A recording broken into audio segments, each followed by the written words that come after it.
The following podcast is brought to you by CDKOffers.com. Use offer code DIESHRINK for 3% off everything on the website and Broken Silicon for 25% off all Windows codes. All right, on with the show.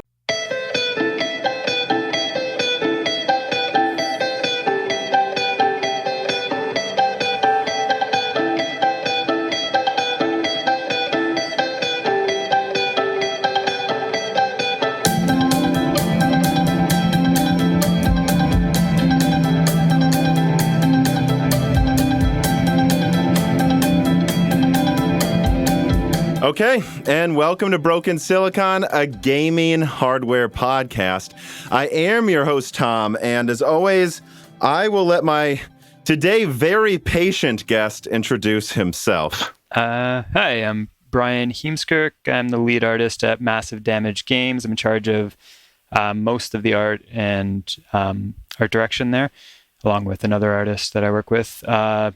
Basically, I'm working on indie games and video games for the last 10 years. The only thing I'm going to say is fill people in on why I called you patient. We're starting quite a bit late because, well, there was the time zone confusion at first, but then also we're actually recording on the same day I put out the AMD and Intel's fight for unprecedented leadership. I mean, it's a long one, and I've got a lot going on this weekend. I just wanted it all to get done on Friday, so I do apologize. And I extra apologize because unlike half of the guests, I actually care about you. I'm just kidding to those other guests. But I was really looking for someone who had, I don't know, a combination of both art and programming and kind of just some of the behind-the-scenes knowledge on architectures that go in that are programmed on for games development at a real game studio. You know, I don't believe you work for a AAA game studio, but you work for one that's been quite successful, and people will know you from your Lisa Su pixel art. In fact, I would argue or guess that most of the people listening have seen that Lisa Su pixel art. I go in just forum threads looking at GPU stuff, and it will pop in from time to time. So I'm like, I haven't been able to escape it. So I doubt most tech enthusiasts would be able to. I mean, in regards to that, I've been told I'm quite unusual in regards to, because I'm an artist primarily. But I'm so fascinated with tech that I talk deep in tech with a lot of programmers that I've worked with, and I've worked at a few game studios. Our game studio, so Massive Damage, I mean, it's probably in the top 5 to 10% of indie game studios in sales and success. Like, we have 2 big games, Halcyon 6 and Star Renegades, and both of them, have mostly positive reviews on Steam, over 1,000 reviews on both. Halcyon 6 is split into 2, so it doesn't look like that, but there is. And they've both of the games have sold over 100,000, 200,000 copies. So anyways, our games are PC first primarily, but you can get Star Renegades on all of the consoles as well. Well, and I mean, I guess let me ask this too. What made you reach out, to come on the podcast? Like, I'm actually curious. I always am when the person reaches out to me and not the other way around. What made you, I wonder if you remember, discover Moore's Law is Dead? Well, I don't know. I've watched Moore's Law is Dead for years. So I don't know when you got recommended to me by the YouTube algorithm, but I watch, I work all day. I primarily watch tech stuff on YouTube. So it's I watch most of the major players, but I prefer probably the smaller ones that have more unique content or maybe a little bit more leaks and stuff. And then occasional tech breakdowns. I love when Gamers Nexus has David Cantor on, which is an unusual thing because it's only happened 3 times or 2 times, but some of the most fascinating conversations that they have. And for me, I'm always just drawn into how things work. I'm obsessed with how things work because I've loved games my whole life, and I'm always wondering how games are going to be made better. So I reached out to you specifically because your podcast is really, first of all, you do a lot more of the kind of talks that I was hoping for. Because what I've been hoping for in the tech YouTube space is more just talks between game developers, artists, programmers, hardware manufacturers. I feel like that conversation is all hidden, and we hear peeks of it behind the scenes, but we don't hear any of it directly. And it's all fascinating how this stuff is made. So, for me at least. So that's what specifically. If you don't mind me asking, how old are you? Oh, how old do you think I am? Oh, I don't know. You look like a pretty charming, good-looking young man. I'm going to guess, but I think you have a family. I'm going to guess 32. I'm 35. I went to art school. I graduated in mid-20s, and then I've been working in the industry for like 10 years. So, right. So you're a little older than me, but I'm kind of curious how you got into not just gaming, of course, but like the behind the scenes of hardware. Because I just remember, honestly, I think the beginning kind of was just trying to make an informed decision all the way back on, I think, the 360 Wii and PlayStation 3. Like there was so much technical debate around that. And frankly, I remember just so many fanboys in the cafeteria arguing about why their console was better. And then I just actually started looking it up and being like, yeah, no one knows what they're talking about. Yeah, I was the exact same, all the way back to like the SNES and the like Genesis and stuff like that. Like we can get into the specifics. That was a big one in terms of fanboy arguments, I believe. Kind of interesting because you're talking 360 PS3. We can chat about that for a little bit because the PS3 had a worse GPU and it had a backwards CPU, and the 360 had a better GPU. It had a unified pool of RAM, and it had unified shaders, which allowed game developers for the first time to vary their workloads between pixel shaders and like any other shader operations that they wanted to do. So whereas on the PS3, you had a specific set of vertex shaders and you had a specific set of pixel shaders. So you always, like if your scene came in, you'd have to always manage your scene, right? Because if more vertex shaders came onto the scene all of a sudden and you didn't have them to spare, you can't just change your pixel shaders to vertex shaders. Where on the 360 with the unified shaders, they could do all of that. So I was fascinated during that era because I was working at a game store at the time and in art school. And I was like, why does Soul Calibur look so much better on Xbox 360 than it does on PS3?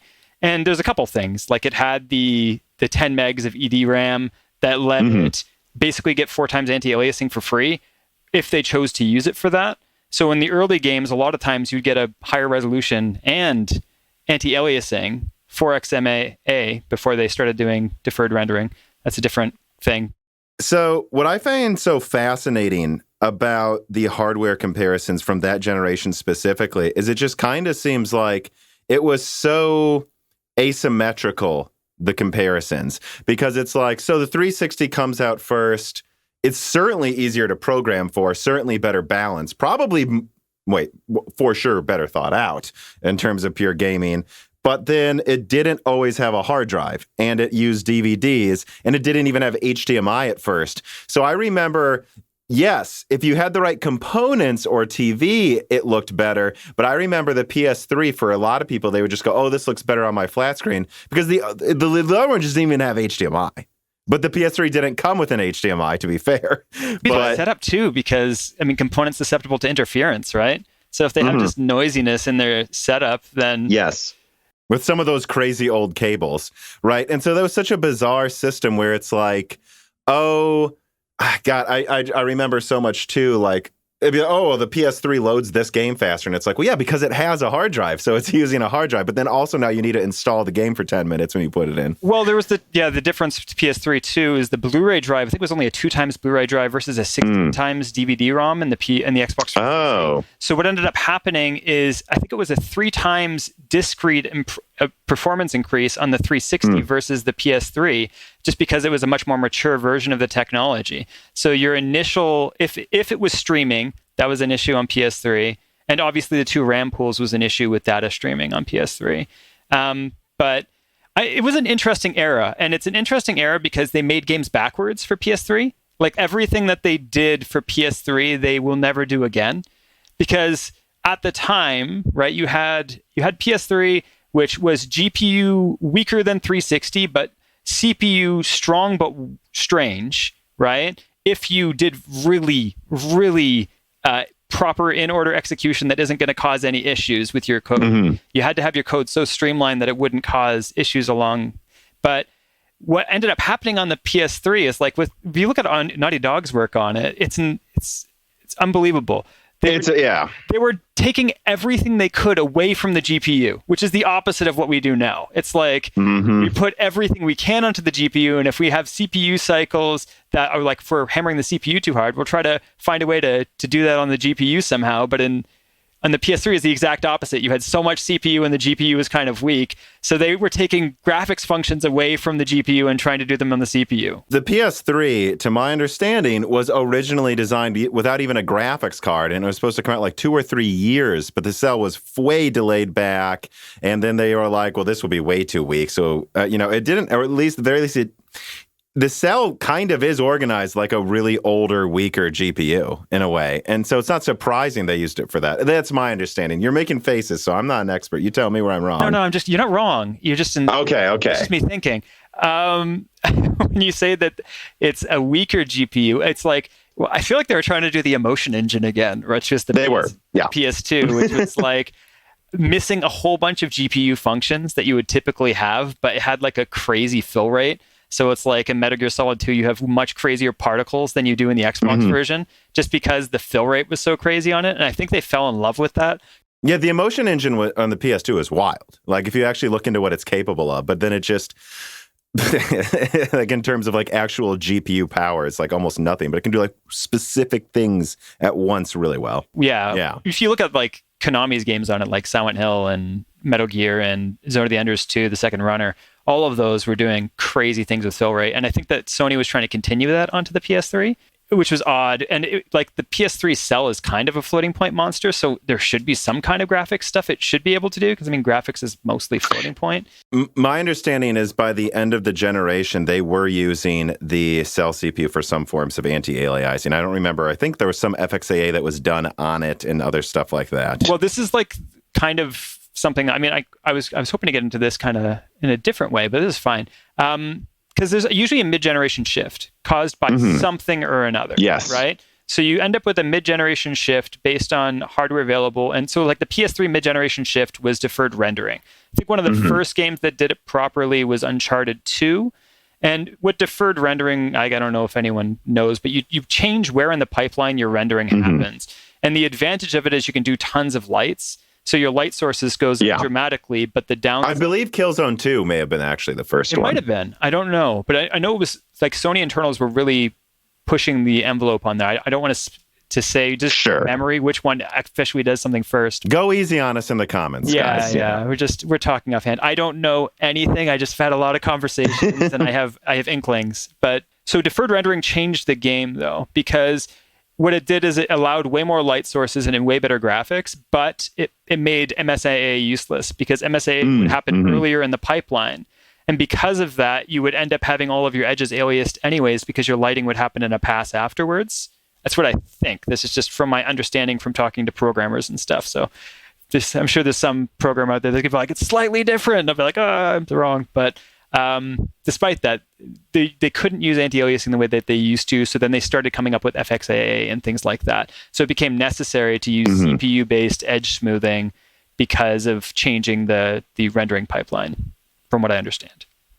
Yeah. Well, and one thing I would say, kind of just to close out that conversation a little bit, is I think when people argue nowadays, sometimes for fun, I would assume, about that generation, which one was better or whatever, I think what I would just advise everyone is don't forget how different the consoles were at the end of the generation compared to the beginning. You know, at the beginning of the generation, the 360s had these just massive failure rates, and half of them didn't have hard drives. By the end, they were reliable. They came with an HDMI out. I think they both came with hard drives that were wildly larger than the beginning, too.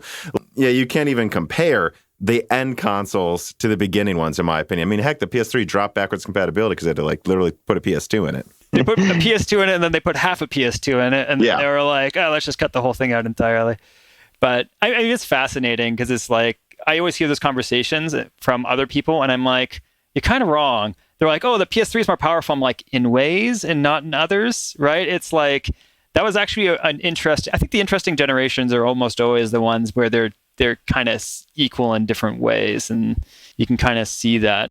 So now we probed into a little bit kind of where your interest came from, and I thought it would probably be a similar thing. Usually it's just those initial debates. But it says on your LinkedIn you went to, and I quote, high school.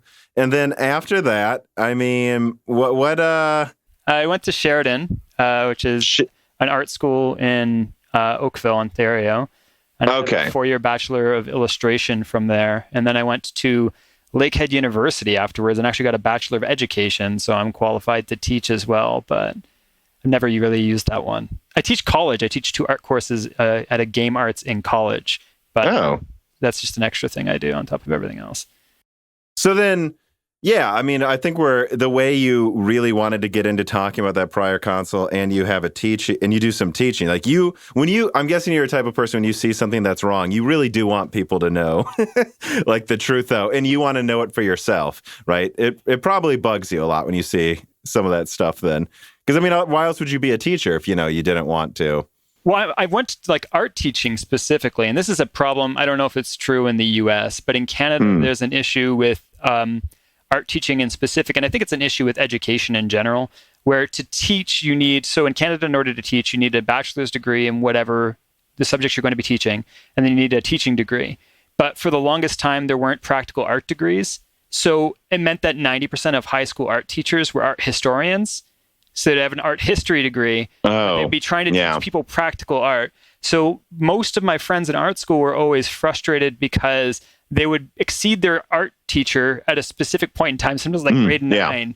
And they were like, I wish we had better art teachers. So I went and did my Bachelor of Education because at the time I wasn't sure what I wanted to do. I went to art school because I just drew all the time, no matter what. And then I went to get my Bachelor of Education because I wanted it to be an option. So worst case scenario, I can teach art or whatnot. Now I teach texturing and I teach animation in 3D for game art at a local college. And so then I believe you said you didn't really start then in working for like game studios and such. Like what?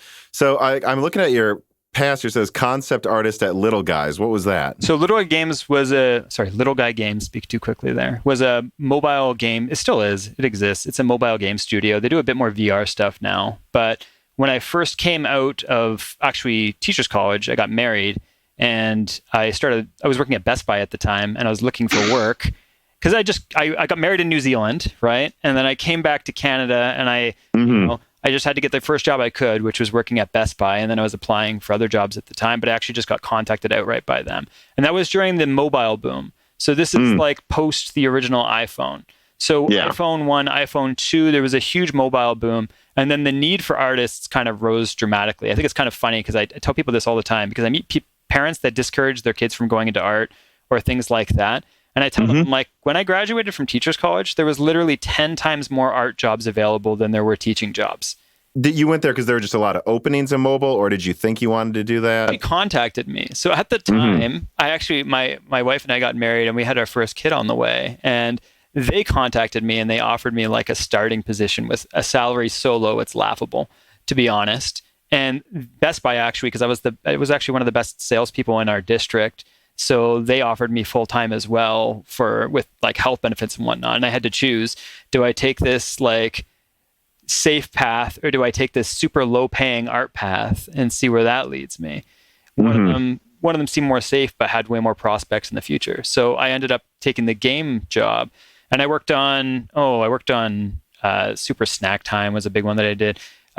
Stick Wars 1, 2, and 3. I don't know if you remember those, but we had a contracting agreement, so I did. That sounds familiar. Did all of the packs for those, so I worked on all 3 of those, and other things. But they were, at that point in time, there was like a big push in the industry to get people to work weekends and whatnot. And I had a small kid at home, and I ended up, after a couple of years, I left there and I ended up working at an educational company doing art for educational assets. And then I worked there for a couple of years, and then I thought I was done with games because my first experience wasn't the best, but I got shipped on a lot of titles. So typically what happened with me is I ended up working at a studio on some project that they had going, that they had an artist that they liked the work of, but they didn't produce enough work. And then I would have to match the style, and I would often double or triple the output of work.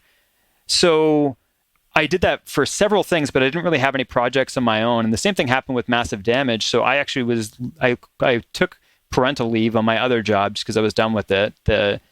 the education company. And I ended up getting contacted immediately by a buddy of mine whose friend had left as the lead artist at Massive Damage, and they had done half of the art assets for Halcyon 6, and they needed the rest of them. And I ended up I wasn't even going to take it at first because my first experience with games was so terrible. So I decided to take it, and then it was probably the best decision I made in that regard. It was great. So I went from working on, other things to working on indie games. So away from mobile onto indie. And the mentality is so much different. Like, I don't let my kids play mobile games at all.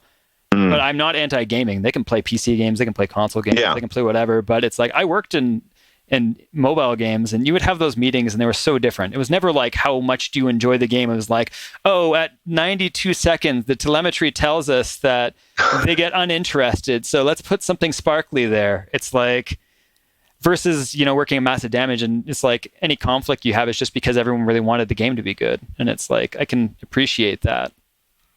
Well, I mean, let's take a second to talk about that then. I mean, because someone's asked me recently on, what was it on? It was a reader mail for the Loose Ends I just did live stream. And it was like, kind of like, why is mobile gaming bad? But like, I'm sure you're familiar with just the race to the bottom that happened in the early app stores, basically, right? It's just no one wanted to pay for them. There were some AAA attempts, I believe, early on in mobile gaming, and they just didn't sell, right? Infinity Blade, right? Epic getting... So, I mean, that's where Unity came to be a huge player as well, if you want to talk engines. Because Unity came in being one of the first mobile first, and the ability to port to multiple platforms kind of simultaneously. And that opened a huge wave as well. I was a little pre-Unity. We were working on a custom engine that we made, but for mobile. But if you're talking about mobile specifically, it's interesting. It's like there's a couple things that Apple did that I kind of despise. And I'm not saying anything bad about Apple, but they devalued games.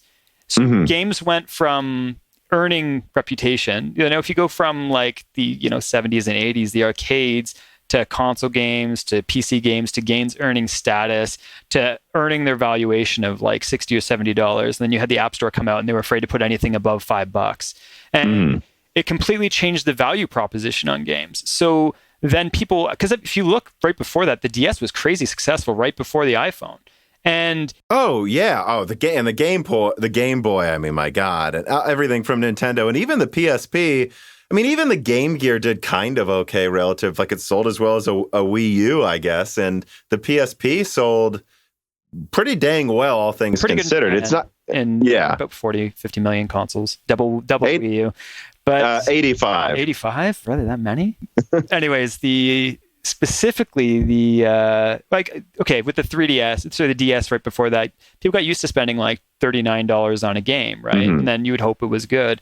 And then the iPhone came out, and then they devalued all of those games to $5, right? And then gaming had to kind of find its footing again, because it's a weird thing to say, but it's like when games got devalued like that, people were just like, now people were abrasive to paying full price for games, especially not like you or me probably, but like the mom of some kid or a grandmother or whatnot. They got more abrasive to even just being willing to pay that up front for games. And then they don't feel like they're worth that much, right? And it's like, that's a huge problem. Games are so much work. It's a crazy thing to have devalued it at that part in the process when the costs were going up exponentially. And, I'm sure... Whose fault do you think it was? Do you think it was consumers' faults for insisting everything be free, like that flashlight app they downloaded? Or do you think it's developers because developers are just following the money. Typically, publishers are too. And they're like, look, no one will buy these things for $20. Well, I mean, people were buying them for $20. It was just, I don't know what started that trend, but I mean, obviously that's what created the whole free-to-play thing and everything from there as well. But it's mobile gaming. Like, I'm sure you remember when you and I you're probably 5 or 6 years younger than me. But when the iPhone first came out, all of my gamer friends, like gamers and whatnot, when the iPhone first came out, they picked one up and they were excited to try games on it. And then I talked to those same friends in like 5 or 6 years, and none of them played games on their phone anymore. It's like that whole demographic saw the potential in it, and then they dropped off as soon as they that the promise wasn't delivered. Some of them played like Infinity Blade, and they're like, oh, cool. If more games like this come out, they'll play them. But it was too devalued. And so I was just looking up while you were talking Angry Birds, and that was from 2009, and it was $1. Yeah. So games like that, I think, but people bought them, Well, I mean, if any game you have sells for a dollar, right, and then you sell like 50, 60 million copies of it, you're singing, right? And all the merch that came with it, like I guarantee they didn't make most of the, but it's one of these worst case scenarios, because it's like Harvest Moon, that series survives on selling 100,000 units every time it comes out. And it never does crazy well. Like Stardew has destroyed it now, which is funny. But considering it's using almost everything that Harvest Moon created. But Harvest Moon reliably gets 100,000 to 200,000 units in sales. And that's a really cool... there's a lot of game studios that just survive off of those kind of numbers for long periods of time. But they need that at least $20 or $30. They can't survive off of that many purchases at $5 or at $4. And there's no merch on games of that price, right? It's like you need to get to a specific size to warrant, merch or warrant specific things that make it. So it's kind of like, Dota 2 and League of Legends take 90% of the revenue for games in the year, right? And it's like, and then all of the other games have to split up what's left of the revenue. I mean, they're different gamers playing these things, but when you look at it financial success-wise, that's kind of how it plays out. So I'm actually trying to think of how to ask this next question then, because we're kind of dancing around a couple of subjects that I want to explore more, because I don't feel like enough people are having, like, in my opinion, right, maybe intelligent or deep discussions about it. Is how do you feel about, in general, then, games pricing? You see Sony trying to push $70, and some companies like Activision are all too happy to say, we agree, make them 70. But then what do you think about that? Games Pass, like, where do you see the direction going? Because it's actually very interesting right now how it seems like a lot of different price points are surviving successfully at the same time. Yeah. I feel. Yeah, and there's different scales of games too, right? It's like I work at an indie studio with like 10 to 12 employees. So you can survive on a much smaller success scale. Obviously, you're hoping for a bigger one. But, the AAA games, it's like, I mean, I could tell you some stories, but, it's like, they need 10 to 100 times more of that. It's like I was on that plane, and you can ask me more questions about this, but I ended up being on my trip to GDC 2018. I ended up sitting beside one of the lead artists on Red Dead Redemption 2. Oh, excellent. And he was telling me that they had, like, I think it was between 5 and 7 horse artists. So it's like, can you imagine the scale you need when your entire horse artist staff is almost the size of our staff, right? It's like, there is a reason why those games cost more. Now, there's two arguments for this, right? It's like, the big thing is who's paying for it. And we're kind of seeing this with the GPU market right now. It's a shady thing that's pushing out gamers to some extent. But it's like, if I imagine me now, it doesn't bother me that games went up by $10 more. I work in games and I value them, and that's something. But 15-year-old me would have... yeah. I agree with both things you said. When I was younger, I would have hated it. Now that I'm older, I'm like, I don't know. It's $10, and I want these studios to succeed, for the ones that I buy. What was our path? Our path when we were kids was probably piracy until we could afford the game later at a lower price, maybe, right? And it's like... I mean...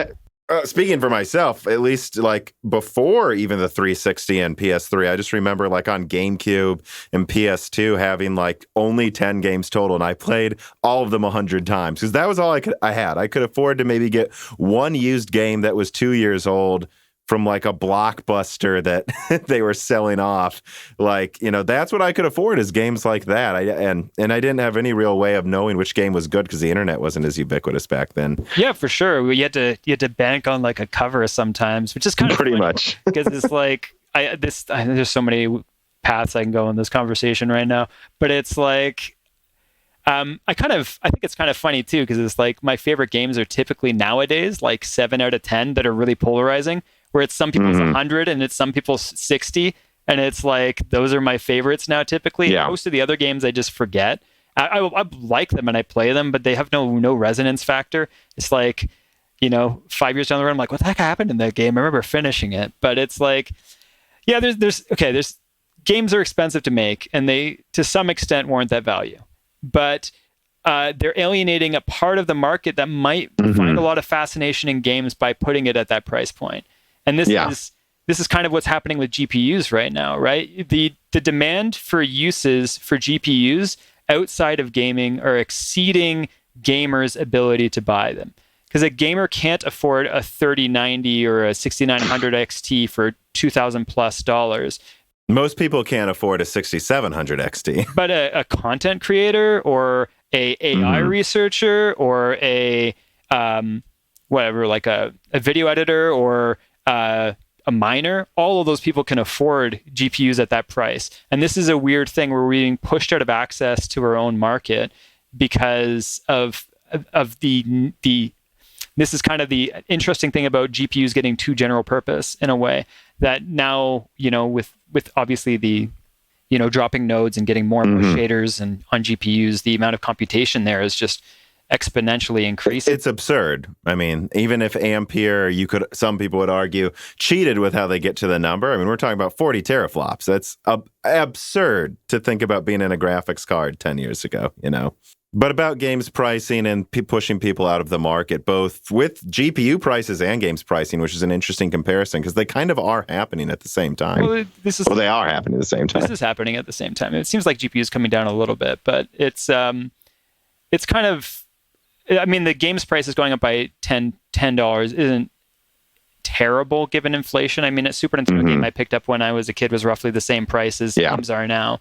So it hasn't changed that much. I actually think it's kind of remarkable. In Canada, housing is going nuts. So it's like houses have gone up in price by 4 times in the last 10 years, but the games have increased like $5 to $10. It's like, that's kind of... I know. It's interesting where all of the money is being taken. But I mean, economics is something else entirely. When it comes to games, it's like, yeah, it costs a lot of money to make games. They're hard to make. They're getting harder to make. And sometimes it's like, I'll buy a game twice if it's something that I really need to do well, like Nier Automata or something like that I really enjoy, that I know won't sell enough copies on its own. But yeah, I don't know. I think it's an interesting time when it comes to games, but you have to watch it from alienating kids and stuff because those are your future demographics, right? Well, how much of this exploding games budget, though, do you think is kind of maybe needlessly self-imposed by some devs? Like, I think Rockstar clearly knows what they're doing. They're making so much money, and what they invest always seems to pretty much yield a good game. But when I look at games, and people listening, this will just be my opinion, right? Like maybe a new Assassin's Creed, I would go, so how much time was spent doing all this motion capture and all this testing for this, like, half of these side missions that no one's going to get to nor play, so you can say it's a 100-hour game? Would it be better for you to have finished the game 6 months earlier, $20 million less, and sold it for $60 or $50? I mean, that's probably not what the difference would be, but you kind of see what I'm getting to, right? Like, how much do you actually want? When it's done and at its best, just finish it, polish it, and get it out the door. Maybe stop tacking on all this stuff that I think has questionable usefulness. But this is a us versus okay. I can answer this in a weird way. So please do. We shipped our game, right? It's like some people, it's too easy and too short, and other people, it's way too hard and way too long. And we get bombarded with negative reviews and positive reviews on both of those sides. We literally have a sea of reviews for Star Renegades that have both the complaint on one person as the positive on the other, and vice versa in many situations.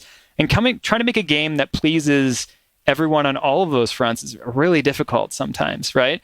And it's like you'll have a subset of gamers that try to like find every nook of content in your game, and you'll have a subset of gamers that are trying to speed through it. Like you and me probably at this point. It's like I look up on games on howlongtobeat.com before I play them now, and I'm like, oh, I can fit a 13-hour game in. That's yeah, it's almost a bonus to me now with how busy I am. It's like I think there were some complaints that Resident Evil 8's a bit shorter than 7, and I was like, as long as it's just as good the whole time, I'm fine with it being 10 to 15 hours. It's exactly what I said. I was like, beautiful. People are like, oh, exactly 2-3 hours shorter. I'm like, that sounds great. I'm looking forward to that. Let me bring in a reader mail here then. Timo H writes in, just like people can if they support us on Patreon, and he asks, how do you see game dev teams evolving over the next 5 years? I mean, this question both in terms of social constructs and hierarchies, and also in relation to tech and the tools evolving. I feel there is currently a trend to make bigger and bigger teams like it's Hollywood, gigantic organizations, and then occasionally splintering indie dev teams like the early 2010s. I think a lot of gamers, as outsiders looking in, see some of these mega studios like gigantic machines that are blind to feedback. So how will this go forward, in your opinion? If you're looking at tools-centric gaming has been a huge thing, right? It's like, look at what Epic's doing with Unreal Engine 5, right? You have all of these tools being developed. And I mean, to be honest, in a perfect world, we would open source and aggregate some of these tools to make game development easier, but so many of them are individual studios' black boxes of gameplay, right? Or feature set. So it's like, yeah, it's ballooning because people are expecting games to be more real, and that requires a lot more work to especially with bug testing and developing assets. It's like, we all joke at like my studio, you'll go to, GDC 2018 or whatever, and whatever year you go, and you meet Barrel Guy from Ubisoft, who makes all of the barrels and wood assets, because that's someone's job, right? It's like, we're getting much better with like photogrammetry and stuff, and that's taking away some of the need, like what they're doing with Unreal 5 in regards to, Lumen and Nanite, and all of that's absolutely insane for just, using scans of assets, assembling them, jamming all of these things together. And hopefully that will take some of that, but it also pushes towards hyper-realism in games. And I don't know if that's always the place. It's the indie versus AAA topic is kind of interesting. And this is actually something I talked about with the Rockstar game dev I was on the plane with. The difference between being a big fish in a small pond and a small fish in a big pond, right? And one of the key advantages of working on a big game and whatnot is that you have that level of anonymity. When you're in a small studio, if someone dislikes an aspect of your game, they dislike you, right? Yeah. It's like, for every person that likes it's brutal sometimes to some of those indie devs. Jeez. Well, yeah. And you see it occasionally, like when Mass Effect Andromeda came out and everyone hated it, that they were looking to hunt down the team that worked on it. But it's absurd. I mean, come on, guys. As long as the game's mediocre, most of the time they'll just let the devs go, right? So it's kind of an interesting thing in that regard. But I mean, this is what's kind of happened as a necessary dichotomy, I guess that's the right word, between indie and AAA. And indie games are constantly testing new systems, testing the waters to validate them for AAA, because AAA is afraid oftentimes of doing a risky new system. They want to make it safe because it's such a big investment. When you have 100 to 200 artists and 200 developers working on a game, you can't afford that kind of risk, so you're going to lean safer. But if you have a concept that's already proved in an indie game somewhere, you're a little bit more likely to try to implement these new things. So that kind of relationship's gone a long way. But video games can look like anything, right? And it's like, to some extent, it's advantageous, but we might hit in 5 years, we might hit the hyper-realism, but we're going to hit, when they invented cameras, right? Before, painting was a method of recreating reality in front of you, and it was necessary for that. And then that's how you did it. And then afterwards, we got all of the impressionists that came after we invented cameras, and all of these artists were liberated suddenly because reality could be captured. And because reality could be captured, people felt more free to deviate from reality and do what they wanted. That's an interesting comparison, yeah. And we're probably going to hit that again in 5 or so years. We're going to hit a point. So it's like, I remember playing Uncharted 2 and then being like, man, this is one of the closest to real things I've seen in a game. And, or whatever the other things, like every major innovation, like Doom 3 or whatnot. And then when you play like those games, it blows your mind, but that spectacle is short-lived, and now everything's above that bar, right? Like almost every game is above that. That bar for looking like reality. And then it's like, we're probably going to hit a wave where you can't differentiate between games that look hyper-realistic. And then games that look unique will probably stand out again, because people will be like, well, you could play all of these 50 games that look identical, or we can try this absurd looking thing, right? And that I'm hoping that we see a bit of that, because I mean, I'm obsessed with tech as the next person, but there'll be a point in time, it's like tech drives things to a certain extent. I usually use this example. I don't know if you remember Metroid Prime at all. It's like one of my favorite games of all time. I'm aware of it. But it came out at the same time as Splinter Cell. And everyone was flipping out at the time about Splinter Cell because it was using real-time like shadows and proper ways for gameplay for one of the first major implementations of that. And it's like people were freaking out about it. If you go and look at Metroid Prime and Splinter Cell now, Metroid Prime looks 10 times better than Splinter Cell. Like, art direction wins out massively in the end. Oh, yeah. Well, and one example that comes to mind for me, it's probably not as good of an example for sure, because back then you had some really radical... I mean, I don't even understand why some people tried to make games realistic in like the N64, PS1 era. It's like, it looks... Like, I played a Medal of Honor. I mean, this is probably 15 years ago, but I just tried out, like, I think it was Medal of Honor Underground on PS1, and I was just like laughing. Like the view, like the feel, you could see like 10 feet ahead, people had like triangle fingers, like the least amount of polygons you can have to try to make it look like a finger. The AI was just stood there. Like it was the funniest thing. I'm like, why'd they even try to make this look realistic? The example I think of too is like a more recent one is like Killzone 1 versus Halo, whereas both haven't aged as well as Mario or something. But I mean, to be fair, though, Halo definitely had more of an art direction, I feel. And Killzone went for hyper-realism, which at the time, in some parts of the game, it looked amazing. But looking back on it, it looks hilariously bad. Oh, yeah. It looks absolutely hilariously bad. It's... I mean, the era of forests where it's really just hallways with JPEGs on the wall, and they call it a forest. It reminds me of Bushido Blade when you say that. Yeah. Literally corridors of... tree pictures.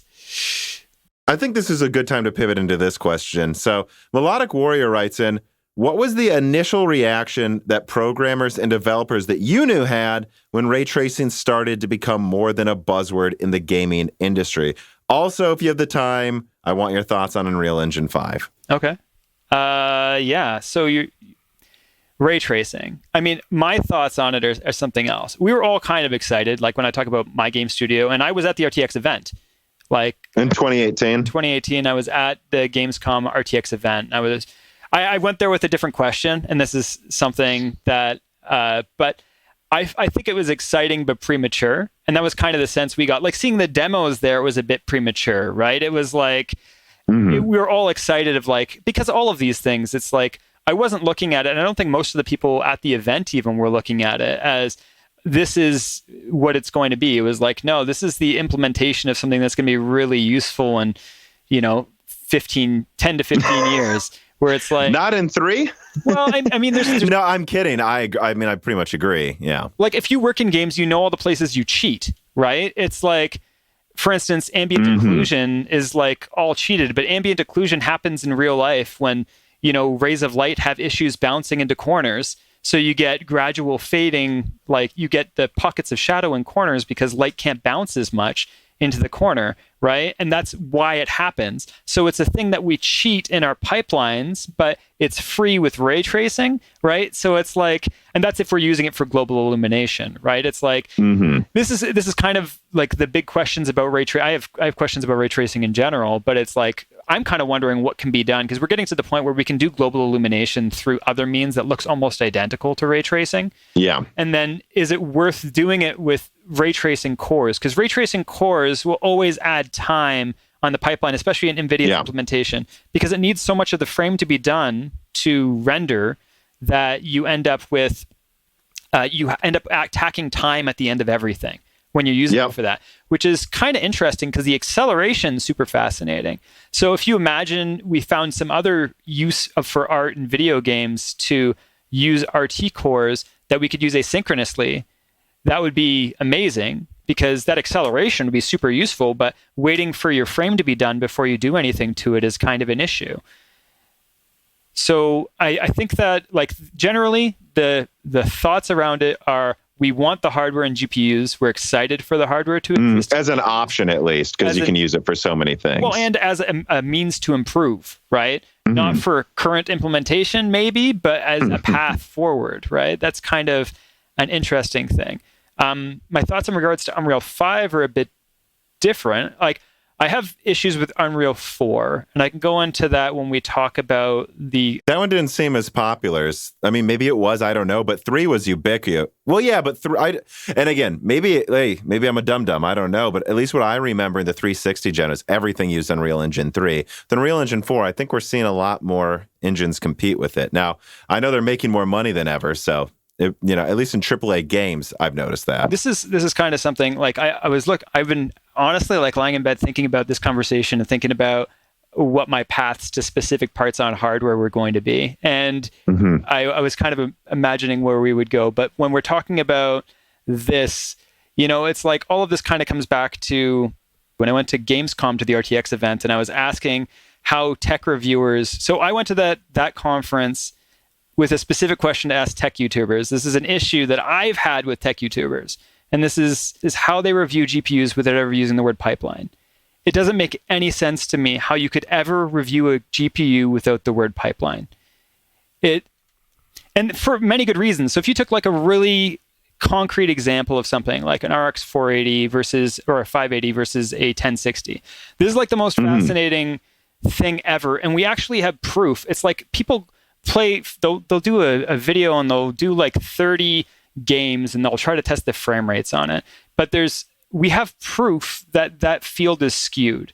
And if you look at the 3D Mark API overhead test, which is like one of the most fascinating things that no one paid attention to.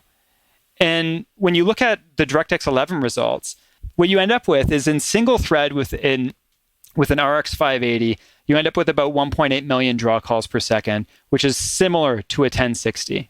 The 1060 in DirectX 11, a multi-thread goes up to 3 million, so a doubling, and then you actually regress on an RX 580. And the reason that you do this is fascinating.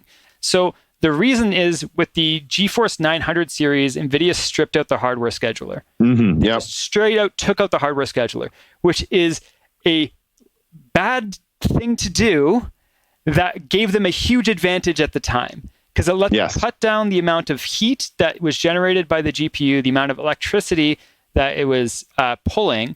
So their cards looked a heck of a lot more efficient all of a sudden. And so what I confronted the tech press about specifically, and there was a couple of people I talked to, and they were really good about it. I talked to Paul from Paul's Hardware. I talked to Hardware Canucks. I talked to PC Perspective, just because I noticed who they were, and I grabbed them and I talked to them there. They probably remember me as the crazy person chatting about GPUs. But the funny thing is that this tells us something really important. It tells us, so first of all, the reason we have asynchronous compute in AMD GPUs is because it has a hardware scheduler. That's what gives us asynchronous compute. That lets us queue up parts of code in the ACE engines to process later. But what this shows to us is now in DirectX 11 multi-thread, we have a massive pipeline stall on Radeon. So the NVIDIA card is doing that part of the pipeline 2 times faster, but this isn't a hardware limitation. This is actually a software block. So it's like as soon as you go to DirectX 12 or Vulkan, 1060 goes to 16 million, and RX 580 goes to 25 million, 23 million. That tells us something. What it tells us is that when GPU reviewers put DirectX 11 games in their review of a GPU, it's not telling the picture properly. That there is a stall in the pipeline that's not a hardware thing, and this is why they're reviewing software, not hardware. So from a game developer's perspective, I would argue that when you have a PC hardware versus a console, with a console you get like 90 to 95% of access to hardware. On PC, you lose 40%. So you're operating at 60% just on your base drivers. Now, the fact that we get game-ready drivers is kind of a bad thing. It proves that there's something wrong in the ecosystem. And what those drivers are actually doing is outright changing the code of the game to try to claw back as much of that lost 40% as humanly possible. So and then what ends up happening, though, is AMD loses out on its advantage in that regard because, first of all, it doesn't have as many software engineers working on them. Which they're trying to fix that, but changing the code of every game, right? And they also don't have, they have things hit their GPU a little bit later because of the hardware scheduler, which console developers love. And this is something else I could get into. But the hardware scheduler does a lot of amazing things. It gives you things like God of War has better particles than almost any game on the planet. And the reason it does is because it uses GPU accelerated particles during its shadow pass, from what I understand, from conversations I've had, and maybe I'm wrong, I might have heard it miswrong from somewhere else, but from what I understand, because when you use your shadows, that uses I think it uses your ROPs, it doesn't use, no, your TMUs. It uses your TMUs, it doesn't use your shaders. So your shaders are idle and your shadow pass of the pipeline. So with your async compute, you can queue up all of your GPU acceleration, and you can use it during that section when you have your shadow pass by, or things like that. There's ways that you can queue these things. And I'm not a developer, I'm an artist who's talked to a lot of developers, but it's kind of fascinating to me. Because what happened is I ended up stuck on a plane on the way back with someone who worked at Ubisoft, I think on Assassin's Creed, and they were telling me how they downgraded their, it might be a different game. I'm trying to remember. I don't want to get misquoted on this, but they were telling me how they had to downgrade their game when they were putting it on PC, because not all of the gamers, not all computers have GPUs with asynchronous compute. So that means that they had to go from using really nice particles to using GPU accelerated particles to CPU-based particles, because they don't have asynchronous compute to rely on. And someone out there with a 1050 or something is going to have big issues playing a game that's requiring so much from the GPU, especially in an API other than like Vulkan. But this is kind of what my point in this is, and going back to kind of what you said, you don't care, it's about frames. And I understand where gamers... Well, I care about latency and stuff, but assuming the latency isn't an issue, which is certainly up for debate what I even mean by that. Yeah. But at the end of the day, when I play it, which one runs better? Generally, that means higher frame rates that are more consistent as well. Obviously, if you lose consistency in the frame rates, that's everything. But, that's, what I'm reviewing. Now, if you're trying to, I don't know if you're going to get to this, if you're trying to predict which one's going to run better in the future, it's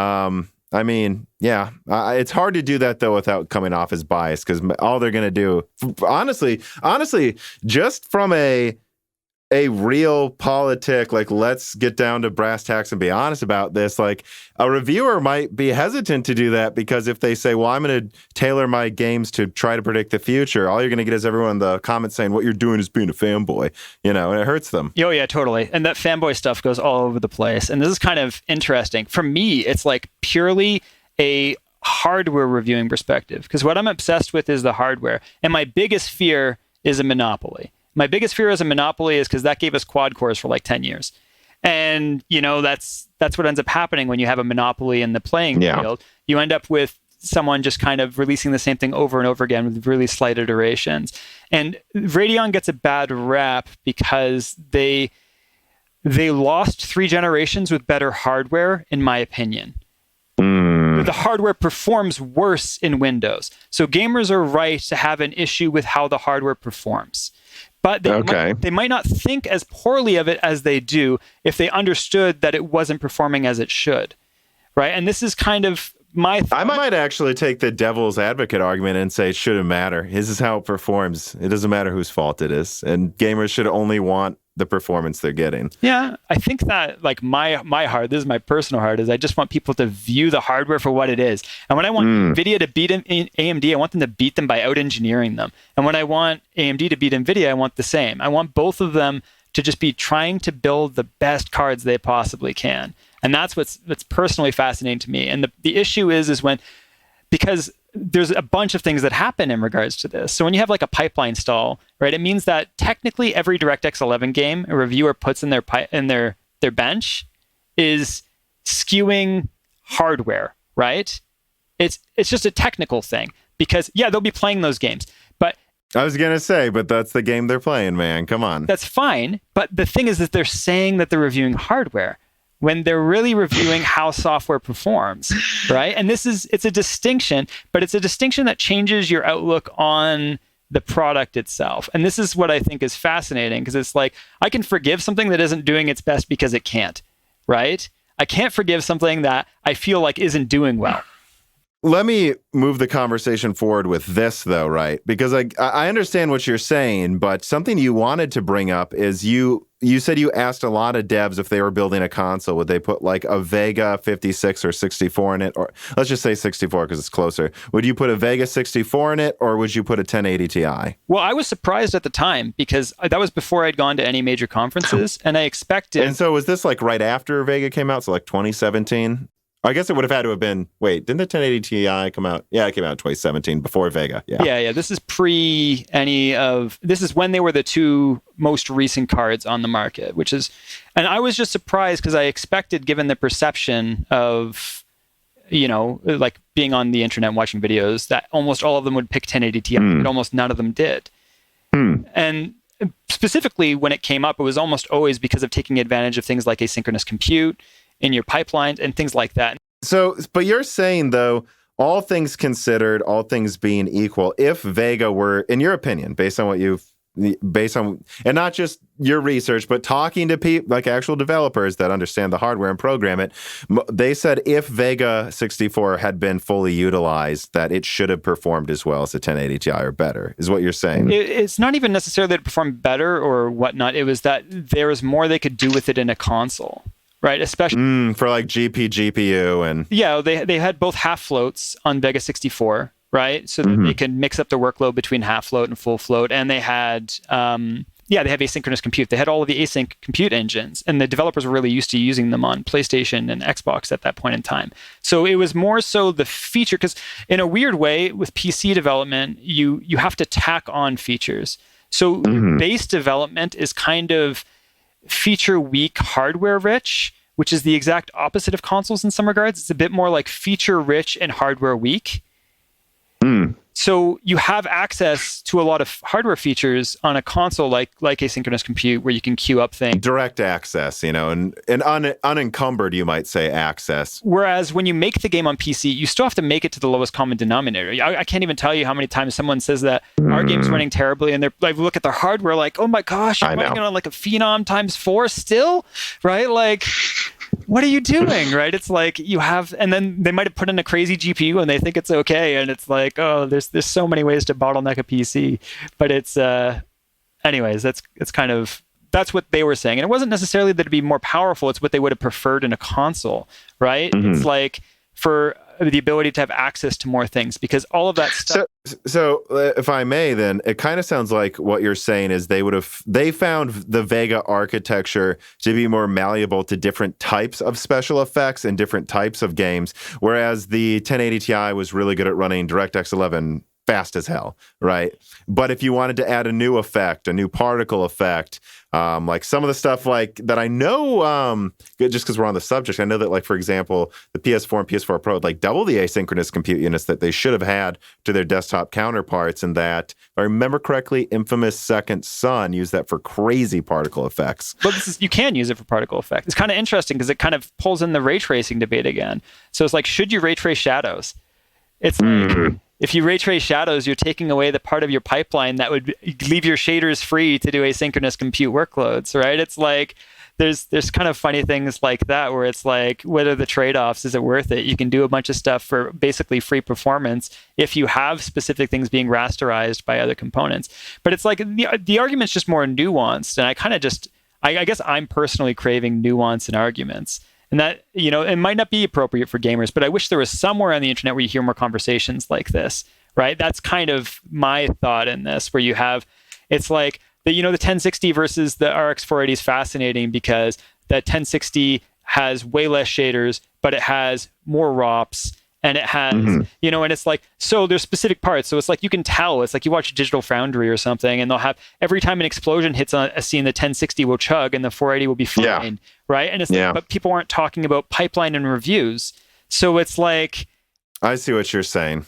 It's like, there's so many nuances to these architectures. And the same thing is true with, if you want to get into like the 6900 XT versus the 3090, because it's like the 3090, Adore did an amazing job of explaining the shaders in it, but it looks like whenever they get an int instruction, it turns off the half of the shaders every time you get an int instruction in the pipeline. So the shaders is kind of like, it's funny because they doubled their shaders, but they destroyed their IPC in the same generation. Yeah.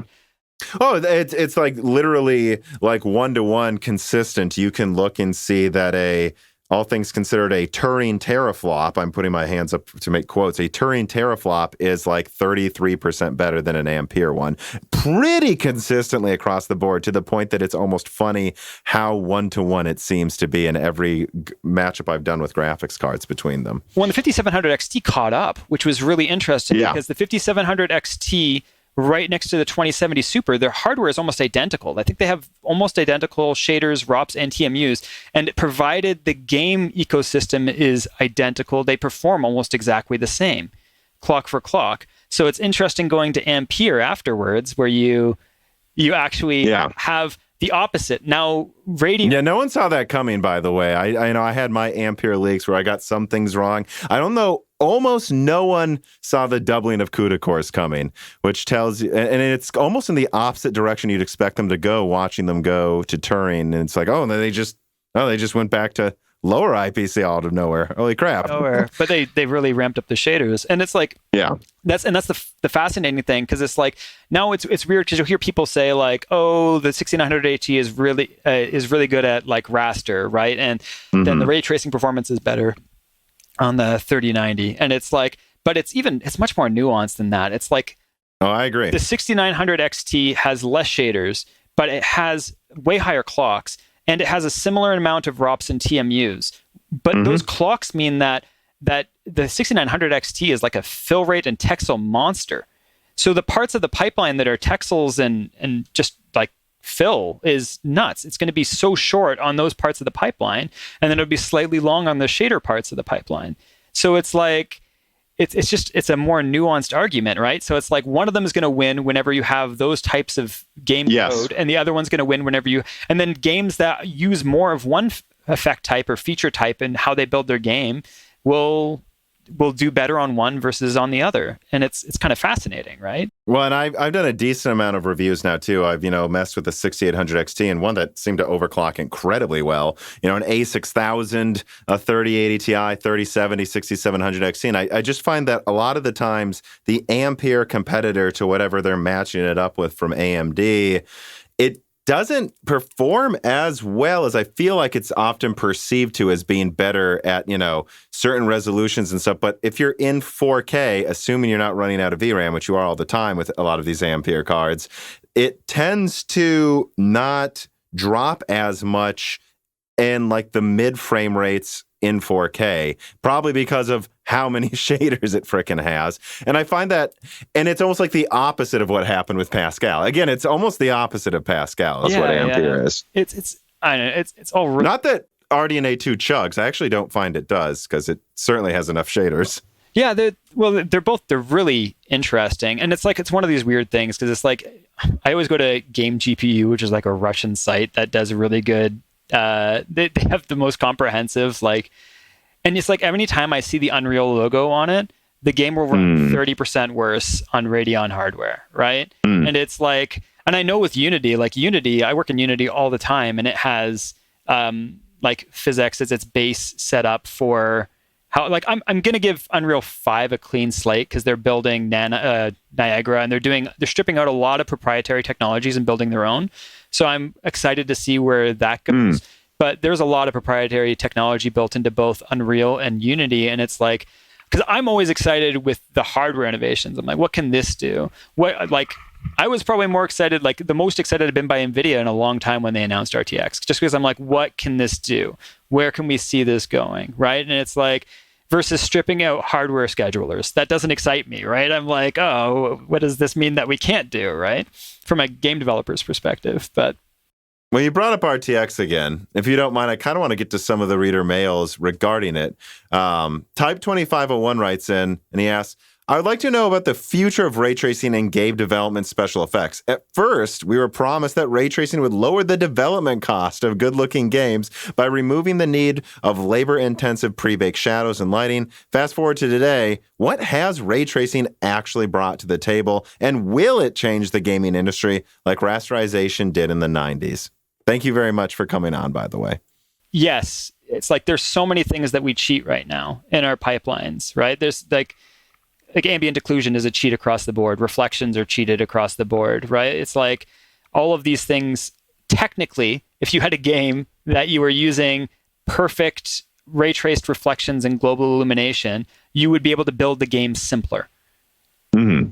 But everyone has to have that hardware. So for one person to have that hardware, you don't get the advantage of that. You still have to build your raster version of the game first and then tack these things on later. But for the future, the future does promise that. When we have RT cores that perform 10 times better than they currently do, or an algorithm that's 10 times more performant, who knows? One of those two things happening, right? And I'm sure with the consoles, we'll start to see some really, really low cost, good uses of ray tracing in about 2 to 3 years. We're not going to see it yet.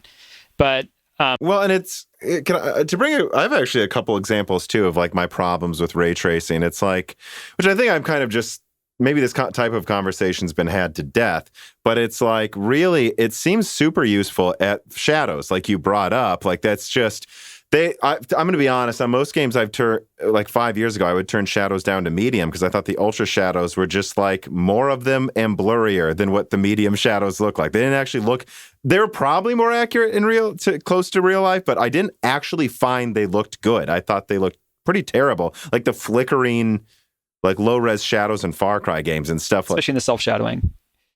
Yeah, and it's like, so if we can do that and it like saves a ton of work on all these pre-baked shadows and it looks better, okay. But like when I play Modern Warfare in Piccadilly Circus, that reflections in the puddles that's pre-baked looks pretty good. And when I play Chivalry 2, because I just got that, you can kind of see reflections off of the armor without using ray tracing. Now, what they're really probably doing is just knowing where a shadow is, and it really just shows a shadow. It's not really reflecting anything, but it's close enough, you know. Dull armor in real life, I can't see my face off of it. So is it really worth using so much computational power to do a dull reflection that you can't even really make out what's in the reflection much better than if we fake some just basic shadow reflection? If you know what I mean by that? Yeah, well, you usually have like three or four different paths to doing reflections. So it's like you either do planar reflections, which are pretty expensive and very limited in terms of how many you can do and how many surfaces you have. Or you have screen space reflections, which only have the content that's in screen space, and that's the limit with them. So you can use them to represent things pretty well. And then if you use ray trace reflections are much. I don't know if you played Ratchet and Clank, but it's a pretty good example of. I have not yet, actually. How good ray trace reflections can look. It's probably the best example I've ever seen. But like in regards to shadows, the big problem with it's like it all comes down to the question of accuracy, right? It's like the big thing that's accurate. Like shadows are inaccurate when you bake them versus when you do it in ray tracing, because the ray tracing ones, as it's closer to an object, it's very sharp, and then it gets blurrier as it gets further away, where it's kind of universally blurry when you do it the baked way. But it's like you want like we're going to find the best case uses. There's going to be some game it's going to be probably a Sony game that does something in a way that really pushes what can be done with ray tracing, especially after mesh shading. I don't think we have to change our engines right now. And this is because mesh shading should give us like, once we get mesh shading and variable rate shading in all of our engines, it's going to reduce the amount of time everything else takes, which frees up more time for ray tracing, because all gamers care about is how much time it takes before the frame hits their eyes, typically. How we get there is one thing or another, right? It's like if we can shorten the amount of time all of the rasterization costs by having mesh shaders built into all of our engines, then all of a sudden we have more time for ray tracing and having the same frame rate. And it's like, I guess it always kind of drives me nuts too, hearing hardware reviewers talk about resolution GPUs or this GPUs for this resolution and this, because it's like, it's so arbitrary to me. It's like, how good should the game look? And that's what game developers are asking themselves. They're not saying this GPU is for this resolution. I've never heard a game developer say that. Maybe some do, but I haven't talked to one that does. They're all just talking about how to make a game look that much better, right? It's like, I think the whole resolution debate's going to feel very old-fashioned in a few years, because we're getting to the point where, whether it's DLSS or FSR or TSR or whatever weird TAA injection, down-res, up-res thing, Returnal or Deep Rock Galactic or Demon Souls does from a lower res base resolution. And then parts of this scene are actually being up-res from different resolutions than what that object was. I think it's just all going to look better than 1440p and people will be happy. And I would hope so. It's just like, does the game look sharp? I don't really care. Just make the frame rate consistent now, please. Yeah, well, that's. I don't think a dev. Well, maybe there's one or two, but I think the vast majority of devs out there wouldn't want to spend more than 1440p on their base resolution. They would want to spend the rest of their budget making the game look as good as humanly possible. And I just see gamers kind of talking oddly around this because it's like typically the question from a developer's perspective is, do you want twice the frame rate or do you want the game to look twice as good, right? It's like, because that's kind of what it comes down to. Do you want to spend all of your resources on visuals or do you want to spend all your resources on frames? And there's reasons for both. And it's like you wouldn't want to spend it all on visuals if you're making a game like Rocket League. It doesn't make any sense. You want as many frames as humanly possible to get the lowest input latency that you can, but it really depends on the type of game. So it's a question for each developer. And then, but some developers they want to have a game look gorgeous but murder computers but also be competitive, right? It's like, well, I want to bring up this, you saw me scrolling around, I want to bring up this reader mail because I knew we had one in the basket here for it. No matter what platform I use for a main benchmarking station, one thing that I always know will be true is that a long-term sponsor of mine, CDK Offers, will most likely be providing the keys. CDKOffers.com is a keys website with legitimate keys that supplies PlayStation, Xbox, and Windows software keys at a reasonable price for what you're paying for. Nobody wants to overpay for anything, including over $100 for Windows. You don't need to get a legitimate professional key of Windows 10 for a reasonable price from CDKOffers.com. And make sure you use the offer code BrokenSilicon to get a big discount on Windows software, and Die Shrink to get a reasonable discount on everything on the website. Go to CDKOffers.com today and make sure they know Moore's Law is Dead sent you. Kinahoon25 writes and says, hey, Tom and Bryan, with products like Raptor Lake, Zen 4, RDNA 3, and whatever NVIDIA's next generation is on the horizon, and they're all rumored to have massive jumps in gaming performance, how would this rumored boost in performance cause a shift in game development? My current rig has a 9900K and a 6800 XT, and I find it very easy to run games at 4K 100 plus. At a certain point, wouldn't developing games to run at 8K Ultra 120 just be too ridiculous? Would focusing more compute power on improved AI, other things that go into making something photorealistic, world building, asset streaming, and more realistic lighting make more sense for the future of gaming than just always chasing resolution and frame rate? So this is a fascinating question. The reason that this gets to be the question is because of the low end in the space, not because of the high end in the space. Because it's easy for someone who buys a 6900 XT or a 3080 or a 3090 to say something like this. But when game developers are making it, they're going to get negative reviews from someone playing it on a 1030 with a first generation i7. Like that will happen, and they'll give a bad review on the game. So then developers are trapped by the low end of hardware because they're going to be reviewed poorly by people who don't have a good experience, who have insufficient hardware. And then they're afraid to target the high end. Like not every dev, but a lot of devs get afraid to do this because they're worried. Obviously, they need the game to run on the lower end to avoid being attacked by people. It's like the funniest thing I can kind of say is that same Rockstar person on that flight, when I sat down next to him and he told me he worked on Red Dead Redemption 2, the first thing I said to him is, it must suck to have people attack you guys for unoptimized PC ports for a draw call issue. And he was like, how did you know?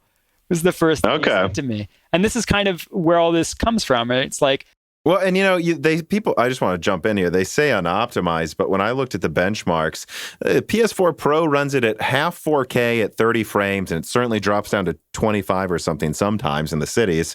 From what I saw on the benchmarks, like an RX 580 was running the game around 30 frames in 1440p, or a little better, actually. So I'm like, as far as I can tell, it's running like it does on the same console hardware. You guys just have to understand how many animals are being rendered and moving around in the grass in front of you, and you just can't see half of the effects going on. That's why it's so intensive. I think people miss that. This is why they dropped DirectX 11 entirely with Red Dead 2. They didn't even want to deal with this massive draw call stall in the pipeline and having people call them out for unoptimized. Because if you look back historically, Watch Dogs released, people screamed unoptimized. GTA releases, people scream unoptimized. It's like the biggest open world games were the ones that were doing it. And it's because of this massive shortage of draw calls happening. And then it's like the more open world your game was, the more of an issue it was. And not because of hardware. This is purely software. The hardware can do it, right? So it's like, game devs have to be scared for all of these things, right? How gamers perceive their games, right?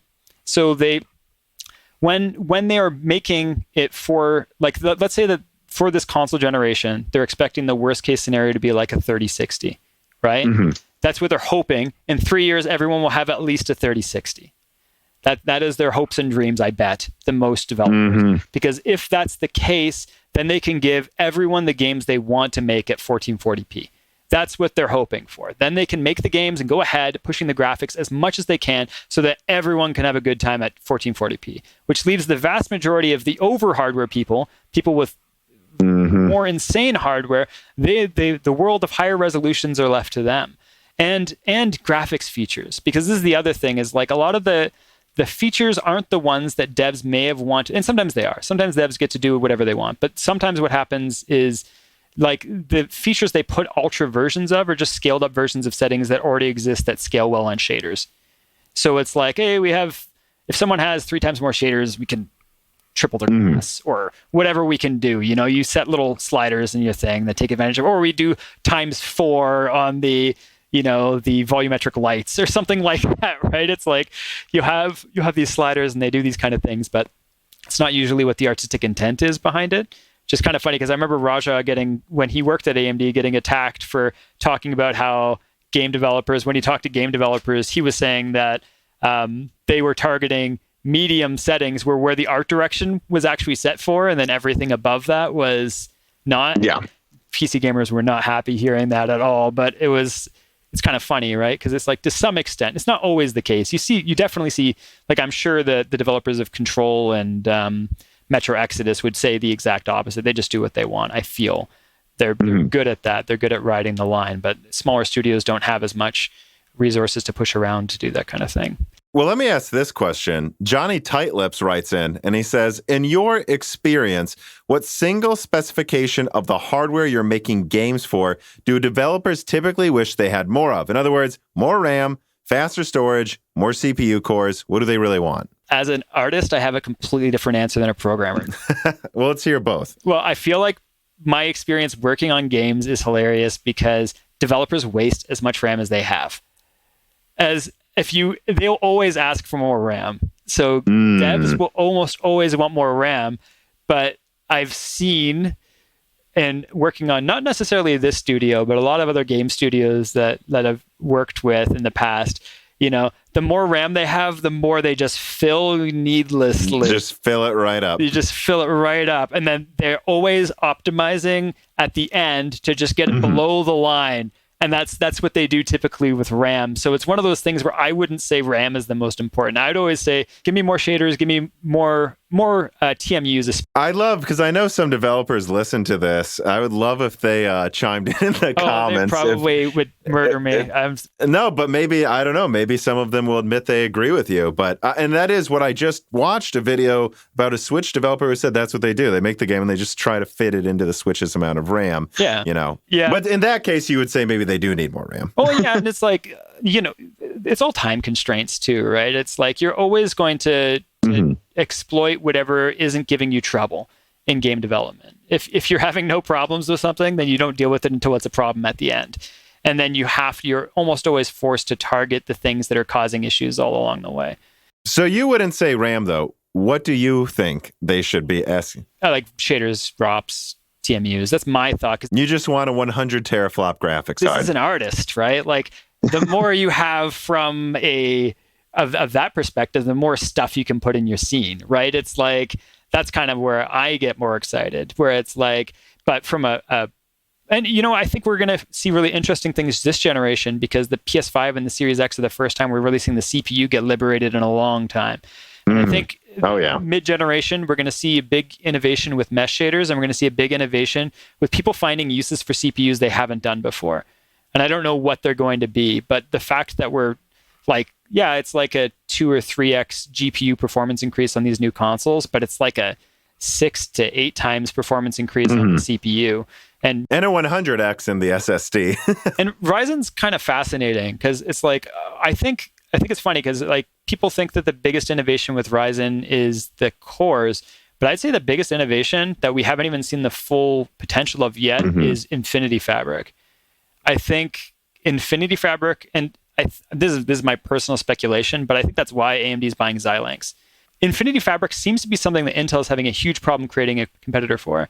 Well, it works. It just uses 1,000 watts in all of their products I've seen tested. Yeah. So it's one of these things where it's like, it seems like it's much harder to do than people give it credit for, but it allows them to attach anything together. And yeah, you're saying, so it's not even just the fact that we can put multiple core chiplets together. It's just the fabric itself. The fact that we can put anything together is the innovation. Well, and this is why buying Xilinx is so important, right? It's like, you look at what Xilinx offers. Yeah, they offer FGPAs, which FGPAs is like, if you look at right now, Tenstorrent, their first FGPA their first AI system they did was retooling an FGPA, right? Which is fascinating. And then, so you can build AI architecture from there. And also, Xilinx has AI processors as well. And it's like, it's really interesting, because Infinity Fabric just lets you attach anything together. And we're not seeing the full potential of that yet. Yeah, GPU is a part of it, CPU is a part of it, and yeah, it was a bottleneck in early Ryzen, because it was what was slowing down latency between intercore connections and things like that. But it's a good bottleneck to have, because you're in control of it. You can keep pushing that bottleneck forward, and the more you push it forward, the more it pushes everything you put together. So it's like kind of like the Lego of the CPU world in a way, and or it lets us turn it more into Legos. Yeah, well, I mean, I'm sure it still takes a ton of engineering, like to put anything even on it. But it's like, I think that's really AMD's strategy, and I think that's also NVIDIA's strategy for buying ARM, is having whatever they want to string together if they succeed in buying ARM. But I don't know, like that's a big thing about where the future of tech's going. The future of tech is going to be going to accelerated workloads on something attached to all of the resources that they need. Yeah, that's one of my early videos where I was like, that's clearly where we're going to go. Once is just putting specific use case tiles together that all do different things way better than a general purpose thing probably would. I think that's where I would want to go, if I was one of these companies. Yeah, well, look at like secret sauce when it comes to consoles and stuff. It's like, yeah, the GPU of the PS5 is like kind of like a 2080 for basic operations, but it's a little bit better if you're looking at your TMUs and ROPs, because the clock speed's so high. So it's...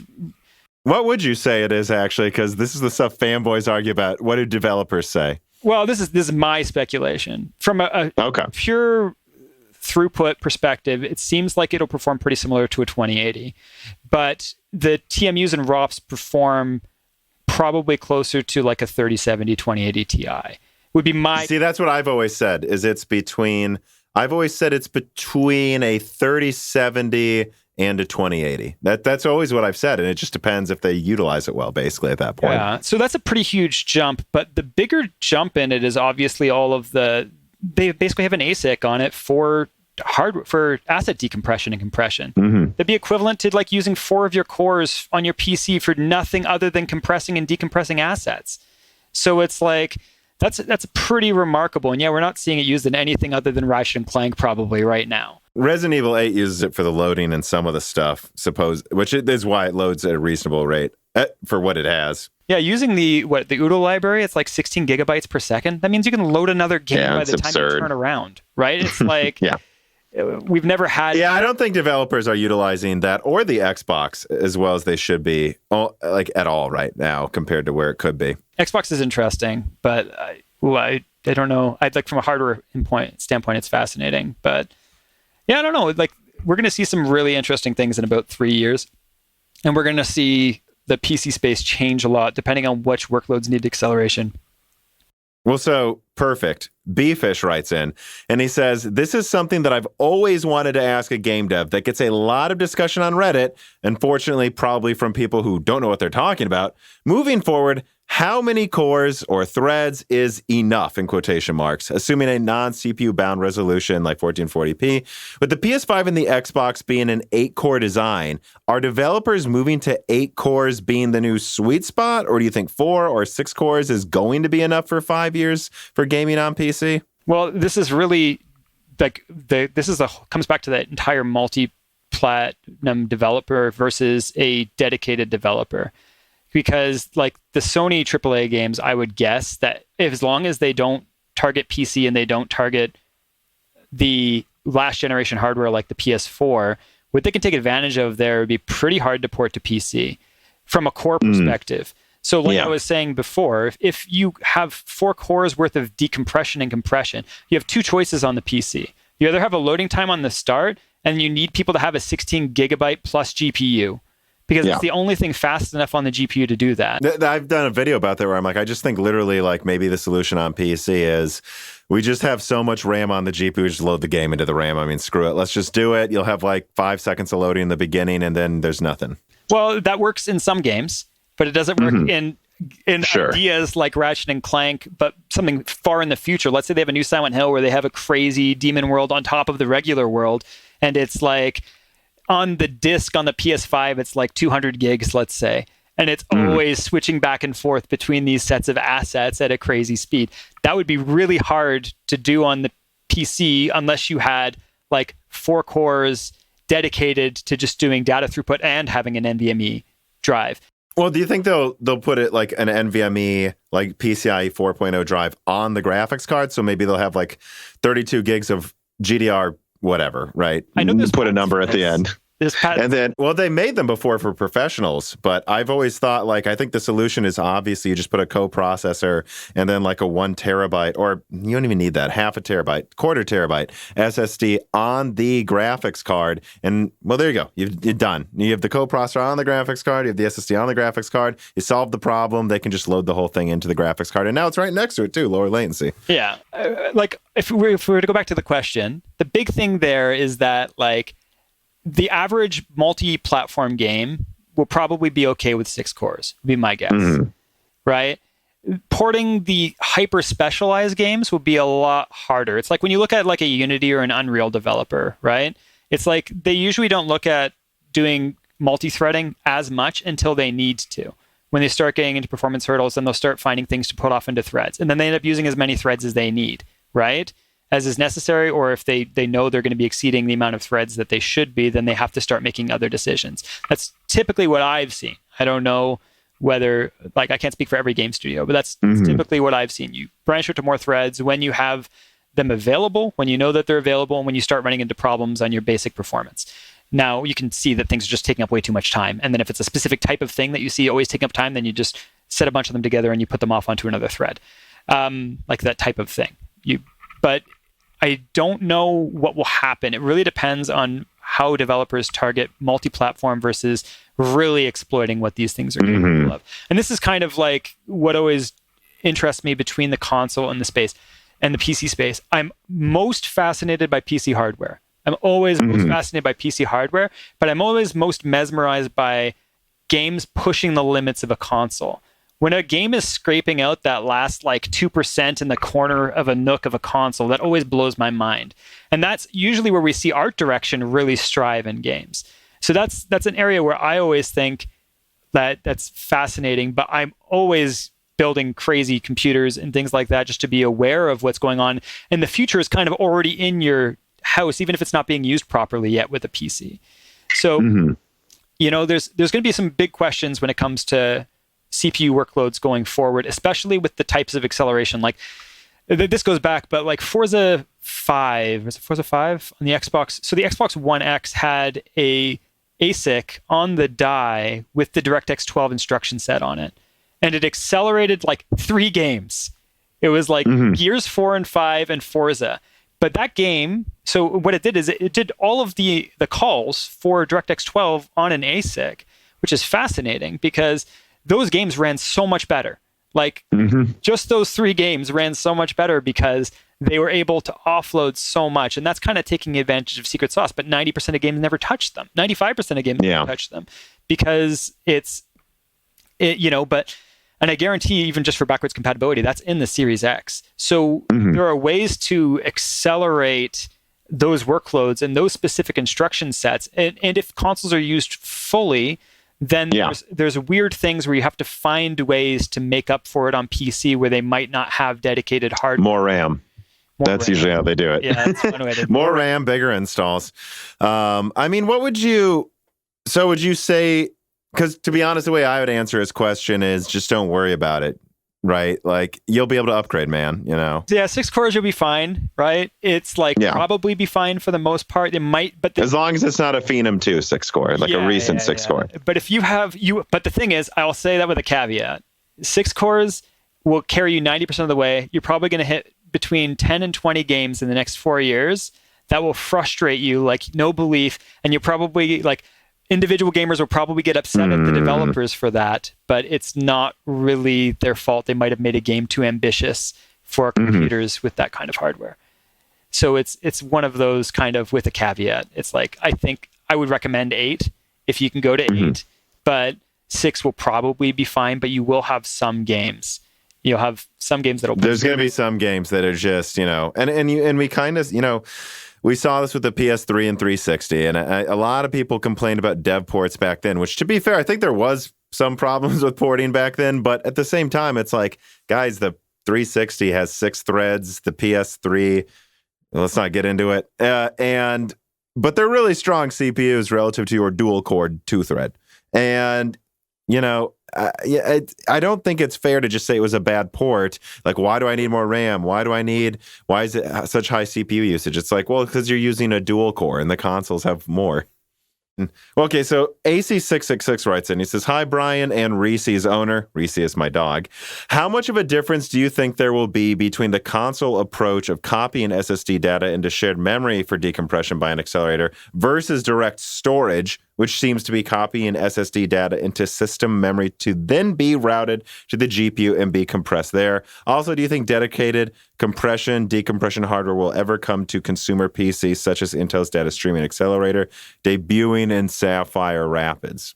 Cheers, as always. I don't know, like as an artist specifically, I don't know necessarily the pathway of RAM, but I know that you can reduce the amount of workload on the CPU quite a bit with hardware decompression and compression on the die. So I do think we're going to be moving towards that. I don't know whether it's going to be from the CPU or it's going to be the GPU that ends up doing that primarily.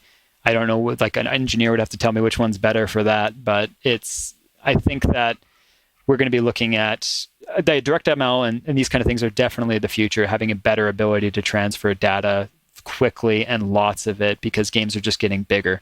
And the bigger games get, the more we need that immediate transfer. And I don't think the traditional method doesn't necessarily, it creates latency, right? And we mask it in a lot of ways. It's like, it's kind of the problem with current VR too. It's like we do all of these things to try to reduce latency, or even we're always reactive. We're trying to do predictive things reactively is what we're typically doing from a processing side with VR and with all these other things. And whatever we can do to make it closer to outright prediction, better. So I don't know. That's probably the best. Well, I mean, I don't know if you listened to the Dave Eggleston Broken Silicon, because this kind of going hand in hand with this question. Deepest Learners writes in, he says, in servers, we are on the brink of the CXL era, where we will see benefits like a massive decrease in bus latency, as well as cache coherency between the CPUs and GPUs, and direct access to main memory for GPUs. Do you believe we will see this filter down to the consumer space? How would that affect rendering pipelines and gaming compute generally? What could we do in games with those capabilities that we don't do now? Which I guess, let me ask, did you listen to the Dave Eggleston Broken Silicon, or do you remember it? So, like, yeah, now I'm going to sound like I didn't, but he's worked for a lot of memory companies. He really is an expert at memory design. And he was talking about how, I mean, a lot of people don't like Optane, but it's because it hasn't even really been used. Like, it's either used as RAM or it's used as an SSD that's insanely bottlenecked by, I mean, SATA is hilarious. They even made those, or NVMe. That CXL is really in between kind of the interface that you would use an NVMe or DRAM DIMMs for. So CXL, he believes, once we use that, you can just have a third tier of just Optane that's almost RAM. And and when I asked him a console question, he's like, the next gen consoles should just have a ton of an Optane-like memory and forego a bunch of other stuff. So I wonder how you see that coming, or if you've put any thought into it and I'm just blindsided here. I mean, I'm trying to process a lot of this. I mean, this is the server world's kind of beyond me, but it's fascinating. I've had some chats with... Well, but it almost seems like that's what Sony tried to do with their SSD, to be honest, is try to see if they could get as close to Optane as possible. So I do have an answer for my best answer for this. My best answer for this is, look at why we're accelerating PCIe. It isn't for GPUs at this point in time. There's like virtually no difference between PCIe 3 and PCIe 4, and we're bringing PCIe 5 next year. Right? It's like Intel's trying to bring it this year for one platform. Yeah. Well, yeah, we're trying, right? We're trying to bring it next year. It's like we've had we had like 6 generation of GPUs on PCIe 3 or 7. We've had 1.5 so far on PCIe 4, and we're already doing away with it. And it's because it's not GPU bandwidth that we're looking for its storage specifically. Yeah. And it's like, when you look at what they did on the PS5, I think they have 16 lanes. It's either 12 or 16 lanes. I don't know off the top of my head, but I'd have to look at the Cerny slide. Mark Cerny mentioned it, but it's like 12 or 16 lanes of PCIe 4, 12-channel interface. Oh, 12-channel interface. So that's not the number of lanes. That's the controller in the SSD. And I know because I talked to someone who built it. Yeah, see? Fascinating. Okay, so it might still be 4 lanes. It makes sense because they have another bay for it. But they have other pipelines over Infinity Fabric for like co-processors and stuff. So it is, all things considered, better than, what you're getting. But I think that like typically what you would end up doing on a PC is just leaving the lanes as it is and then keep operating the interface, right? So so going to PCIe 5 is going to give a big difference for storage. So we could see a huge difference in theoretical throughput there. So where it's probably just going to be brute forced, that's how they catch up, Optane's fascinating, but once again, it's one of these things we've never seen used properly. I'd love to see it used properly, personally.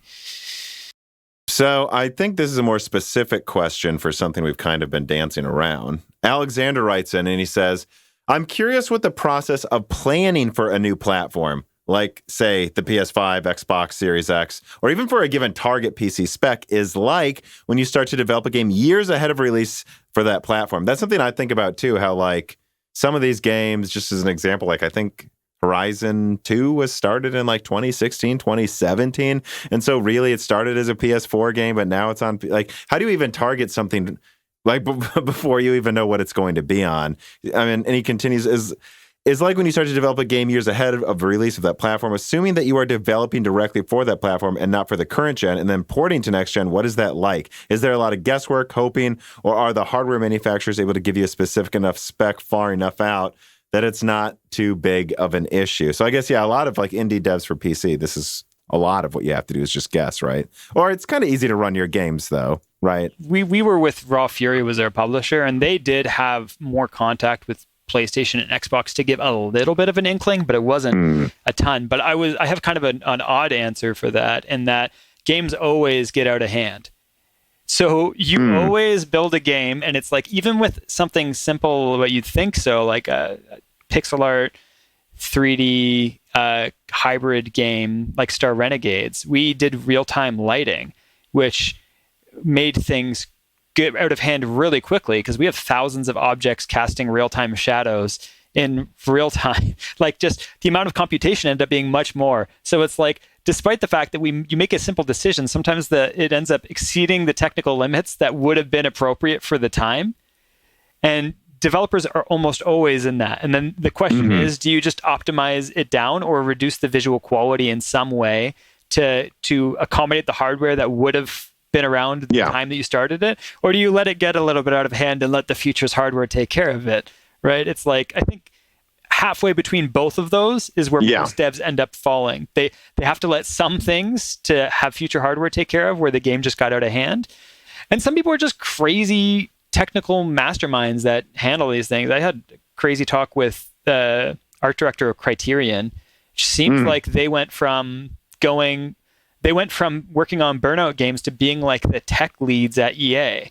So, which kind of sucks because we lose our Burnout games, but all of EA gets better tech because of it, right? It's like, you do have some people that are really good at answering these questions, and I would love to talk to someone that deals with that directly personally. Because those are the. Well, I think Mark Cerny, you've mentioned him earlier in the podcast, is one of those people. I think he liked making games, but then also he's just like really good at knowing which hardware to use when designing things. So that's kind of what he does now for the most part. And they just let him make a game every now and then so he can, I believe. But like, he's the hardware guy now. He goes from studio to studio, right? And he asks them what they want and what they need, and they give him answers on that. And I just have to like. I work on the game that I do. It gets out of hand, and then it's almost always the hard work of programmers because I'm like the artist jamming assets in a scene, and they're the ones that end up cursing my name. Because it's like this is the tension that happens, and hopefully Unreal 5 solves some of that tension. It seems like it's set to, but because we do want to. Artists just want to make the game that's possible, right? But there are technical limitations, and oftentimes I'd say the vast majority of artists don't want to understand. And even a lot of programmers. I've worked with a lot of programmers, and they don't. My friend's a programmer. He doesn't want to bother with the hardware at all. They don't even want to think about it on that kind of level. They just want to do their job, write the code the best they can, see how it runs. If there's a memory leak, they'll deal with it. But it's like, they want to go home.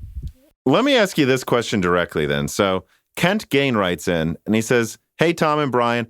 Over the past few years, with Zen flipping everything on its head and Radeon graphics cards once again competing with Nvidia directly in the high end, what is your take on this as a game developer? Has this new hardware arms race been as influential on the gaming space for you guys as it has been for us, or will it take a long time for this new hardware to be utilized to its full capabilities?" So I guess he kind of asked a few questions there. Yeah.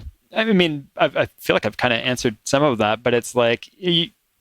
New features are exciting because they open potential possibilities, right? It's like, and usually it's a small subset of games that really use them beautifully, the way that they're designed to be used, or used in ways that no one's ever thought of. And I'm looking forward to the ways we haven't thought of using things yet. I'm looking for the deferred rendering moment. I'm looking for, those aspects of games when we find out.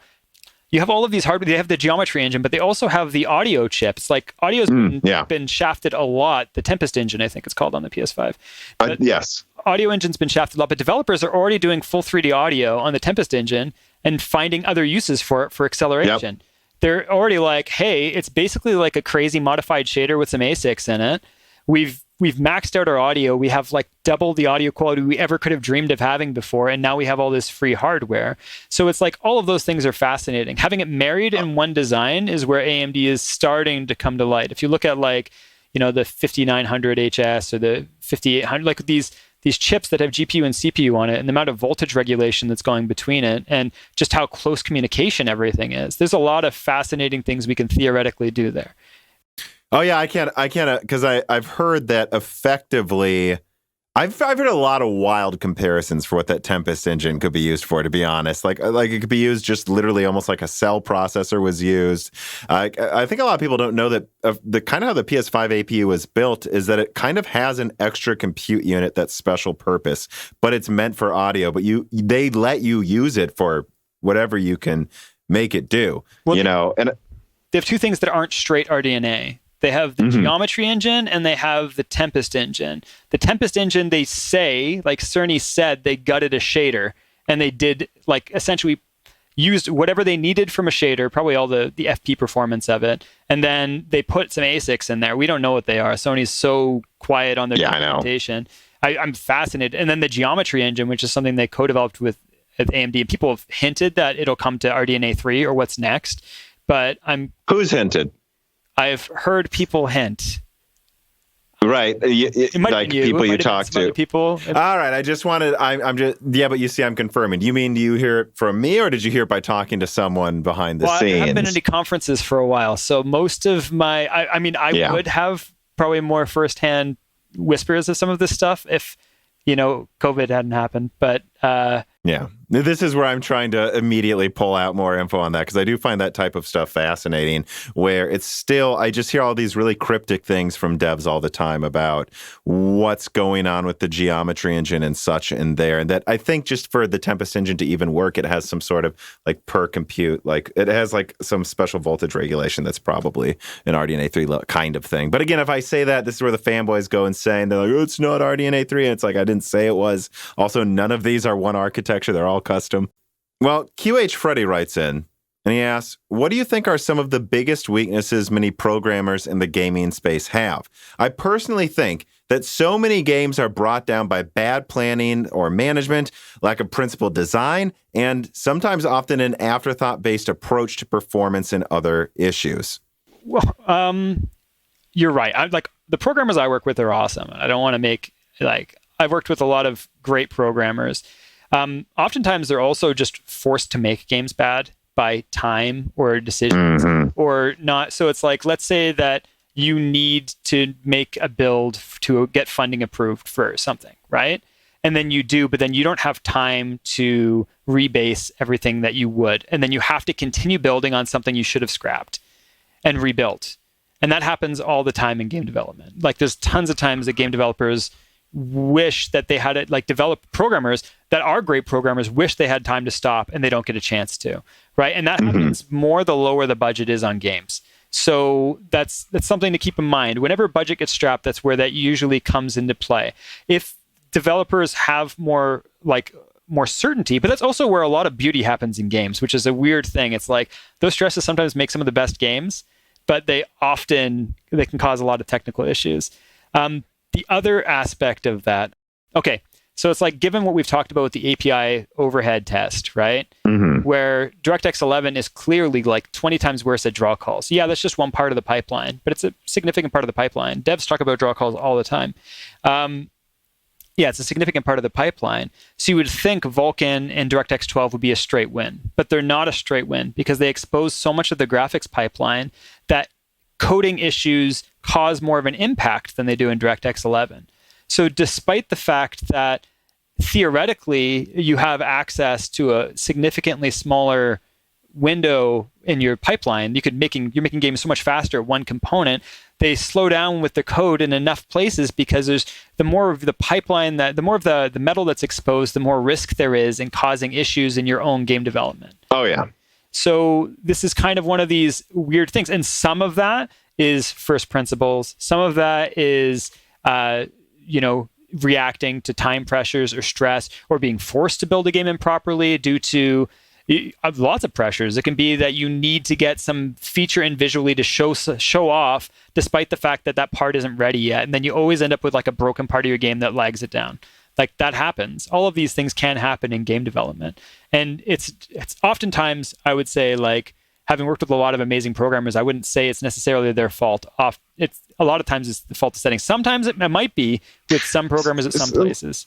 I hope I'm not like cutting off a train of thought here, but I kind of want to, because I always want to ask the devil's advocate argument, how much of it, because this is always what we hear, time constraints are what seem to do it, and not planning ahead or then thinking you'd have more time and then you go back and but I know it's nuanced, but how much of that is like the planning ahead of time, do you think, when things go wrong? Like how much of the onus is on the planning ahead of time by the dev, and how much is the publisher just a big meanie? I mean, I think it's an interesting question, even if I didn't ask it right. No, you asked it just fine. It's a fascinating question, and it's one that, okay, so I came away from GDC talking to a lot of devs with more respect with EA and Ubisoft than I went with, and it's because I talked to the art director of Riot Games. And at that point in time, Riot Games had League of Legends, and it was this crazy success.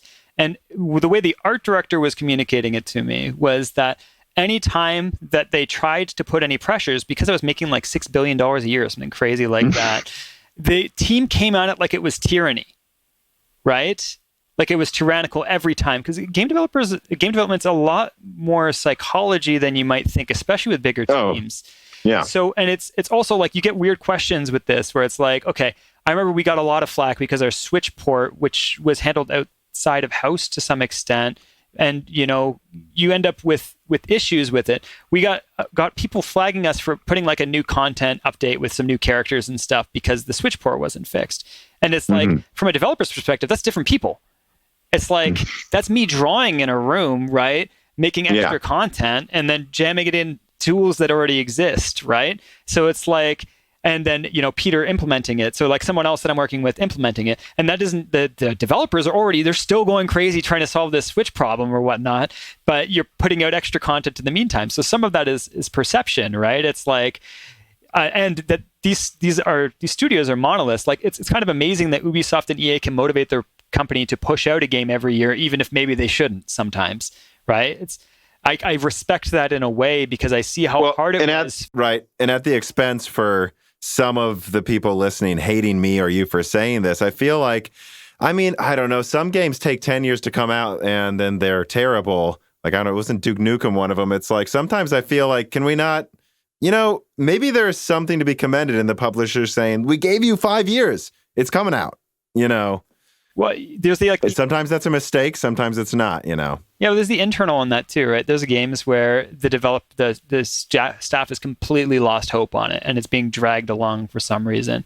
And there's other ones that, because you don't know, like, to be honest, the hardest thing is you have no idea when you're working on a game. You're pouring into it and it's like, I remember because Star Renegades was my first game I did like all the art direction, all the pixel art and everything for. And when I put it out, it wasn't until I went to conferences that I felt okay about it. Like, I felt super self-conscious. I had no idea how people were going to react. I didn't know what, and I'm thankful it was as positive as this. When we went to shows, people were so positive towards it. And I was like, oh, thank goodness. I can relax because I was so anxious. And some part was like, I can relax. And the other part was like, which parts did they like the most? And then I get really intense about those, trying to make more scenes like that. And that helps me grow a lot as an artist and as someone like that. But it's like, all of these devs, they're just people. They're people working on things. Some of them are flawed. Some of them are confused. And sometimes they really believe in it and they shouldn't. And sometimes they really believe in it and they should, right? And sometimes they don't believe in it and they should. And, like all of this happens. And in a studio, all of it can be happening simultaneously. Yeah.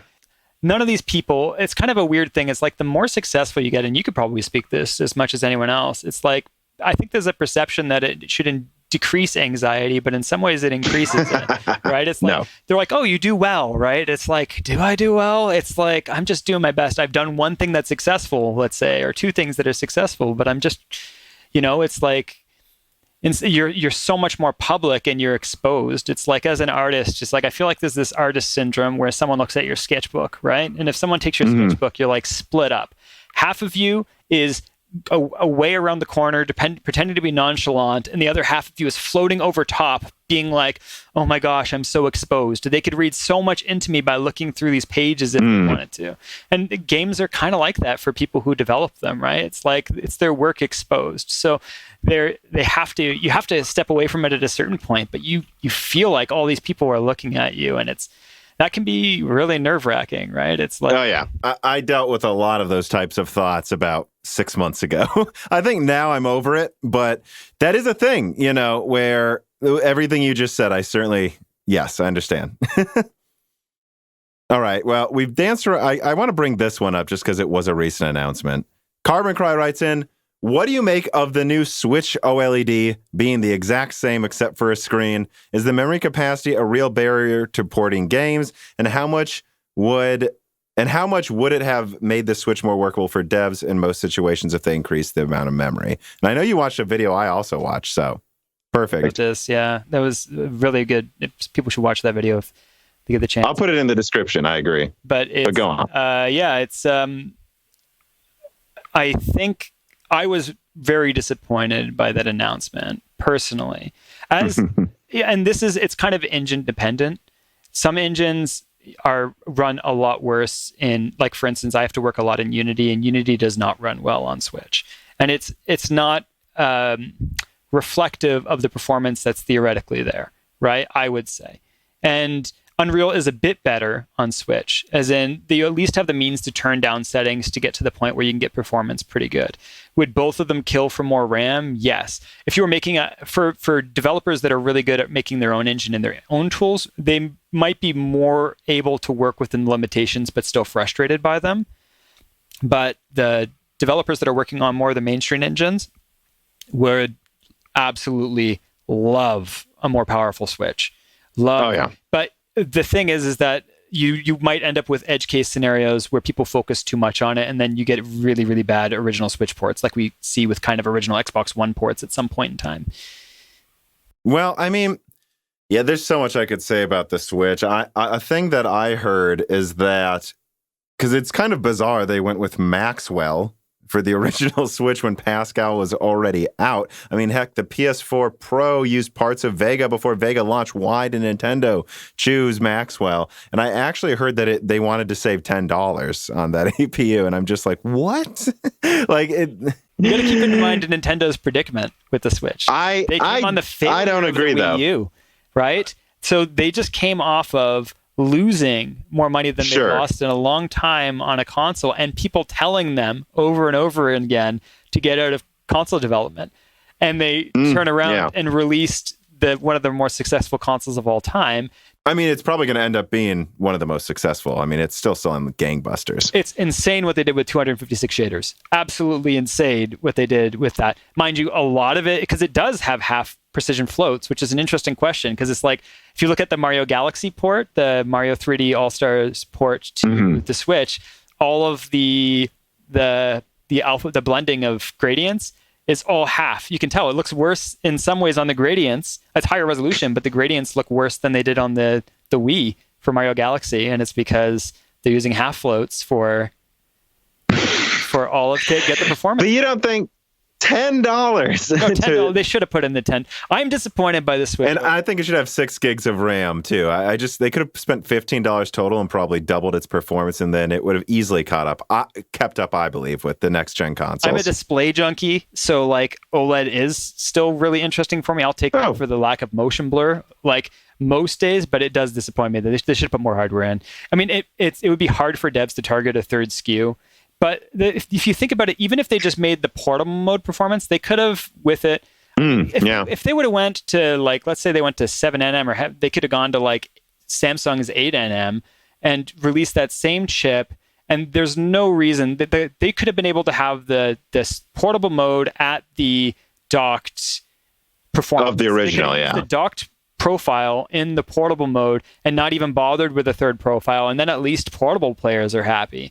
But they didn't even do that, right? It's like, and it's not for a lack of, they made a fortune off of the Switch, so I don't know. Well, that's what I find kind of mind-boggling as well. When I look at the Switch, they see, when did the first one come out? Okay, 2017. So we're looking at something that's over 4 years old. What I find so bizarre is it's like, by basically launching the same SKU again for more money, it's almost like they're saying, well, we intend to keep this level of hardware for the next 4 years, or at least next 3. But I'm wondering if that's not it. I'm wondering if they're just, how I would put it, is milking it one more time before they do actually launch a new gen in 2 years. And this is just what they want to do because they don't want to split up the base. They might have come across a situation. Let's say they did use like the next gen Tegra or whatever. Right? There's a Volta one they could have used that would have been significantly better. And let's say it had Tensor Cores and that they worked, because Nintendo has the potential more than other devs do to work, let's say DLSS into their actual tools in a way. And they might have found that they were getting so much better performance out of it to target it as a Switch 2. And they might be trying to go, because they're kind of already outside of the typical gaming market. And if anyone could pull off Apple-like iterations, it's probably Nintendo, where you do the Switch, and then you do the Switch 2, and then you do the Switch 3, and then you phase out the Switch 1, and you just do these hardware things. And they might have found that they did a chip like that, and it was too big of a jump for them, let's say, and it was worthy of a next generation Switch, let's say. Almost like, because I know there's like different Tegras, or this one might actually be called Xavier if I remember right, but that there's like a Volta basically equivalent to what they have now with a much stronger ARM processor. You're saying maybe they tried that and they're like, yeah, but that's so much stronger. Maybe we just wait for the Ampere or whatever comes after Ampere one and just have one big switch over in a couple of years or something. They have a better opportunity to force devs to to not try to get devs to push another SKU right now, to not alienate early Switch adopters or people who just bought a first generation Switch now, right? They have an opportunity, because that's the issue with the downside with the new consoles. Now, I have kind of like a weird segue off of here, and this is like purely... Well, before you do that, let me ask this then, and maybe this is connected to what you're going to say, is it sounds like, though, we both agree that this Switch OLED, they're probably still launching a full new generation in a couple of years, and this is just their last one. Yeah, I think they have to do 2 years, though, because if they did 1 year now, people would be really upset. I think too. $350 though for, I don't know. I think the price is absurd personally, but people are still buying them. So, but go on. What were you going to say? Oh, this is like a purely hypothetical question, but do you think that this is my own crazy thoughts? Okay. But with keeping PS4 support, do you think you could do, if they did, let's say, a 7 or a 6 nm PS4 chip, they could do it portable? That they could have it, like, let's say they did that chip and then Sony did that chip and they could drop the clocks, like the voltage curve, so far down on it. And that you would have full base PS4 compatibility on essentially a portable PlayStation. And then you don't have to worry about selling people PS Vita games. You just give them access to all of their digital PS4 library and portable. This is my hypothetical. I'm like, why are they stringing on the PS4? And I'm like, it makes more sense to string along the PS4 if you're hoping to use that going forward than it does if you're trying to keep the old install base. So what I'm trying to do is, because I don't, keep track of all of it, pull up, but this doesn't seem to be the page that I want. Like, I want to know, like, what iteration of, like, nanometer they're on, because I think it's still just 16 nanometer they're using, to my memory. Did it launch at 28? I thought that the PS4 bits launched at 28. It did, and they die shrunk it to 16. So, but that's the important question. So, PS4 Slim power usage, because I believe that is the 16 nanometer model. So we're looking at 55 to 110 watts, and the original is 90 to 50. That sounds about right. Let's just call it using, like, I don't know. Let's just say it's using like 80 watts or something. So if you were to then go from 16 to 7, this is theoretical. It's not going to be perfect. I mean, I don't know. And all they went for is power usage. You almost get to 40. And then if you went to 5 nanometer, yeah, I think you could do like a 25 watt or less PS4 on 5 nanometer. That's just a thought that crossed my mind. Unless they have an API to do a hybrid with ARM, let's say, that just does the transition in real time. I think that's kind of like... Well, and I want to be clear, we're talking about if we literally die shrink this inefficient old PS4 architecture, like, because if we were to talk about like the APUs out now, it's a very easy answer, well, Renoir, Cezanne already are as powerful as a PS4. They're 15 watts. You might even just be able to, I don't know. That's a thought that just crossed my mind of why they're keeping PS4 support along. I mean, Microsoft did this so differently by treating their ecosystem like an API. You might have more loading. I don't think that they're doing this, though, to make a PS4 die shrink portable. I think they're probably doing this because they want the money, and they're not listening to all of the stuff they said they needed the next-gen stuff for, which is, I think, a little ridiculous. But if they were to make a portable, I think they should just wait and do it from the ground up. Frankly, I think what they would want to do is an 18 compute unit RDNA 2 or RDNA 3 thing, like a half PS5, but then it's just like almost compatible in every way in the same CPU, but you cut the compute units in half, and it's just like literally any game running on the PS5, we're just going to run it half the resolution or whatever the equivalent would be to that level of performance. Meant to wait for 5nm for that. Especially, that'd be really good if you had something like FSR or something in it that already has resolution scaling built in, so you can just plug it in and then turn that feature on and have your resolution scaling happening without developers even having to think about it. Well, and so many of these games are built for 60 frames now, right? That they could literally just turn off resolution mode in half of the games. And like, there it is. That's just what you get to, you run this on. But, that I will say, though, I don't know that they're going to do that. I don't think Sony likes portables. But they would like it if it was more successful. I think this is it. If they wanted it to be successful, they shouldn't have tried to strangle the PlayStation Vita the second it came out, in my opinion. But I'm kind of interested with the direction some of this is, though, because it's like they obviously put serious engineering efforts into the Tempest engine and into the geometry processor and to the memory controlling ASIC in the PS5. So to make their games multi-platform would be like, let's say it's the CEO making that decision without understanding all of the architecture they put in. Which sounds like something he would do, this current CEO, by the way. So it's like, then he's not realizing what he's doing to the future of games by making that decision, because it seems like it makes sense, but there's a lot of ways where it doesn't make sense. He might not even know what he's doing by like putting these games on PS4. And I would say the same thing with kind of this cross-gen thing for the Xbox, where it's like we're going to have Halo Infinite on the original Xbox One. And it's like, well, okay, that's going to crazy hold back the Series X. But so I think we've been going a very long time. I do want to ask this question here. You touched on it. Michael Unterhuber writes in and says, hi, I don't know if your studio already looked into AMD FSR, but for me, the best thing about it is that it's working with dynamic resolution. I really like the super stable 60 frames per second on my PS5, for example, and dynamic res is just necessary to achieve this. The thought of dynamic resolution combined with FSR makes me really excited. I guess he doesn't ask a question, but I do want to ask what you think about FSR and it being implemented into the consoles. I say consoles possibly, though, because Sony hasn't even added adaptive sync to the PS5 yet, and I'm pretty sure it's going to come to Xbox in some games this year. Yeah. I mean, the good thing about both of those is like one is trying to compensate for the other, and the other is necessary because games are unpredictable to some extent.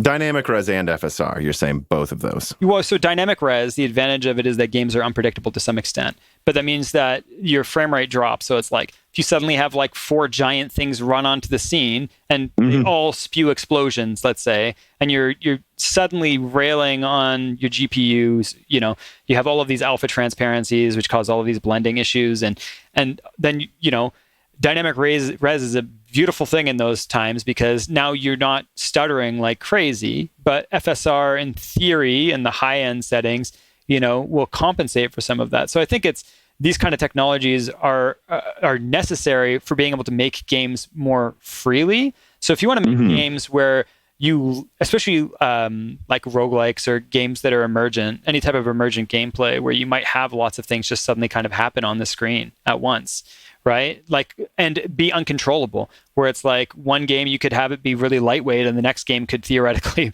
make your PC chug, right? That it does a great job compensating for that. Now, we would prefer to be able to do that without having to worry about image quality at the same time. Usually it's just a couple of frames that, or 10 or 15 frames. It might be a small enough section that you notice the degradation, but usually you can't. But yeah, it's just a great way to even out the output. And I mean, hopefully they stack more and more into FSR as time goes on, so that, it's kind of one of these weird things because there's no temporal aspect of it right now, and that could theoretically make the visual quality a lot better, but at the cost of holding frames, right? So now it's leaving it up to devs not to hold frames or to look at frames or having past frame data to implement things on. So it's like you either use a latency, and this is what people complain about DLSS to some extent, is that even when it looks... Which I'm curious what you think about DLSS in its future as well, if you want to touch on it. Yeah. But continue with what you're saying. I'm not, Yeah. It's... that latency becomes the question, right? Because it's processing happening after a frame is done, which is making your frame come later, even if it doesn't take that much time itself, right? It's like, when do you hold frames or when not? And AMD is currently choosing to put it in the hands of game developers when they choose to hold frames, that they can put FSR in and they're not required to have a temporal solution. They're not required to have any of that. And there's advantages to that in regards to performance and latency, and there's disadvantages when it comes to image quality. So we have, I don't know, it's a dilemma. I hope that we find some super lightweight AI sampling to go into that, or something to more reconstruct the image, either using data from previous frames, maybe only one frame instead of a couple, or something like that, where it doesn't affect latency too much and keeps the quality up. But I definitely think that these kind of technologies are the future, personally. I mean, did FSR impress you, though? Because I've seen some pretty polarizing opinions on it. It's better than I expected it to be. It's not turning everything into weird oil painting smears like DLSS 1.0 did, which just had... I could see how, like, engineers, having developed the first DLSS, would be like, it's filling the pixels, this is amazing, right? And then artists looking at it being like, what is it doing? Like, there's something really weird here. And it's like, even I was playing around with DLSS on Cyberpunk, and it was still doing really weird things in blinds and stuff. It's like you walk in the game will 90% of the time look really good, and then you walk to one area and you're like, I feel really weird about this area. Like, well, you were asking me what my thoughts were on the overall quality. So Ultra Performance and was it Ultra? The top 2 presets seem to look pretty good. Mm-hmm. And they're, especially for going from 1440p to 4K, that seems to be the best use of it right now, in my opinion. Mm-hmm. And this is kind of the question. I remember I had this problem when I had the 5700 XT and I was trying to play Dark Souls 3 on my PC. And it was like 90% of the time you had a locked 60. And then every once in a while, it was just enough to cause a bunch of duplicate frames and make it feel inconsistent. And if I had something like FSR plus dynamic resolution there, I wouldn't have cared. I would have loved that. That would have been perfect. Not having to lower my settings for the edge case for that 10% of the time where I'm unhappy, and then I'm tempted to lower everything from where I'm happy with it. Just to compensate for those. Just for that one area. Yeah. Well, let me ask this, since you seem to have put a lot of thought and research into this. I mean, a common question I keep getting asked is Nvidia just going to add FSR to DLSS? Does that question make sense to you? Is that a thing? Oh, yeah. Well, I think right now, Nvidia's DLSS technology is probably superior in a lot of ways, visual quality wise, but they will have to keep making everything they have Tensor Cores in it to implement properly. Yeah, that was one of my early videos, like why NVIDIA's married to Tensor Cores for the next few generations. Yeah. Yeah, and they will be unless their server side gets taken over by some kind of ASIC that outperforms them in a way they can't anticipate.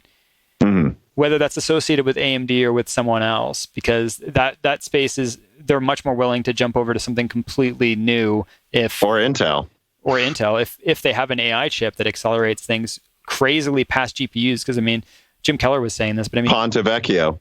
Yeah, GPUs are just like giant arrays of shaders trying to do things they weren't necessarily set out for. So it's like, but they do it really good. So, but at some point in time, they might have something that's built specifically for their workloads, which is exactly why GPUs became useless in mining and certain things. It's like as soon as they had an ASIC that did that algorithm in a better, efficient way, then there wasn't any point for those coins. So it's like, I do worry about NVIDIA taking that, because it's open, right? Like FSR is open. They could take it. They could plug it in. I forgot that's what we were talking about, actually. I'm jumping all over the place. What is there anything we didn't cover that you wanted to get to? We jumped all over the place, but when I look over this script here, I think we actually got to pretty much all of it, just in a quite different order than was outlined. Yeah, I think we got there in a different order. I mean, there's always more things. I could talk more like specific stories or things like that, meeting odd characters at games conferences or things. But I think we covered most of the bases. It'd be more if you had some things. I mean, I would say, look, you're invited to come on again, and there are guests that I have on that I really enjoy talking to. Though I can't really think of any guests that I hated talking to be honest, or they probably wouldn't have been invited on. But you're definitely invited to come on again if we get a buffer for more things to develop. And then, because I do really enjoy bringing in real, like, input from someone who's worked on games, worked on hardware, talks about hardware with real people programming for it. I think the amount of stories you could bring in could just create an infinite amount of podcasts that I think are far more useful than it's a different type of conversation that I feel adds to the stuff we usually talk about on here. Yeah, and this is what I've always appreciated about your channel is like these opportunities for nooks of like having a weird server expert come on, and not that they're weird, but just that it's unusual. Well, they usually are, but I'm weird, so whatever. Well, it's more that I mean more weird in the unusual that one came on and talked sense, right? It's like, and I'm usually, I guess I'm unusual in that I'm really sifting for these conversations in tech. That, the typical GPU reviews don't do it for me anymore. I love those odd bits of content with David Cantor when Der Bauer is talking about, weird stuff, or when, you have an absurd conversation with somebody, or Wendell goes deep on servers on level 1 tech, right? It's like that kind of stuff is fascinating to me, and some of it's way beyond my depth. I just wanted I guess I was hoping for an opportunity to talk about the things that I feel like I don't get talked about enough, and I think are also very fascinating. And what I've found that people really respond to me when they meet me, like even Nvidia engineers, when I met them at GDC, when they took me out for drinks, it was like, it was a good time, but it's like, and they thought that I was, because when I said that I had issues with them, they thought it would be like some surface thing they could solve. And they were like, oh, you actually have real problems. This is different than what I was anticipating. But it's like, I don't know. I love tech. This is all fascinating. And I just love when we're expanding, we're talking more about how this stuff works or what's fascinating about the future. Yeah, even if maybe I get something wrong, and I do get stuff wrong all the time, I find the conversation itself the most exciting part. That's why anytime I put out a leaked video, at least usually half of it's just trying to look at stuff that wasn't the actual info. Because I think the implications of any new set of information is really the most fun thing, is talking about the implications. Yeah, which is why I've got to make sure that everyone is aware that I am an artist primarily, right? And it's like, I'm fascinated with this stuff. I probably have some stuff wrong. I'd love to talk to engineers about these kinds. If there's an engineer who wants to reach out to me about some of this stuff, I would love to talk to you, right? It's like... Well, and we have corrections and omissions in the Moore's Law is Dead Discord. So people, if they have problems, submit them and we'll try to get them, fixed. But thank you so much for letting me talk. Like, I really appreciate it. Anything do you want to plug? I mean, you can always follow me on Twitter. I've been debating for years whether I should start a YouTube channel on something, but I always so I did pop. You sound far more knowledgeable than a lot of people with YouTube channels, so I would encourage you to do it. Yeah, well, it's just... And who are you on Twitter, though? Just my name, Bryan Heemskerk at Twitter. That's where if you search, oddly enough, I have the most popular Metroid Dread GIF right now that I did for fun for Metroid fans out there. You might get a kick out of it. And I'll have a link to you in the description, so yeah, that'll be covered. I did start a YouTube channel. It's linked on the Twitter, but I literally have one video. I did a Pixel Artist Reacts. I think that in the future, I'd love to do 3 things, because I wanted to cover art, games, and tech. And I want to talk about how those 3 marry each other, because they're more married, and every time I hear them talked about, they're so segregated. And that's kind of...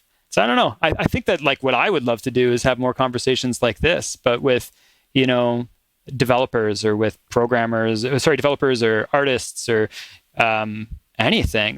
This is a fascinating world, and there's so much information in it. So that's kind of, if I was to, that's plugging a potential future, but not a current anything, right? It's like I have no presence on YouTube. I have presence on Twitter more than anything. No, I mean, I couldn't agree more with anything you said. That's why I made Broken Silicon, is because I just want the conversations, all right, well, I've got to go. I appreciate you giving me so much of your time, especially because we started late. I did not expect that.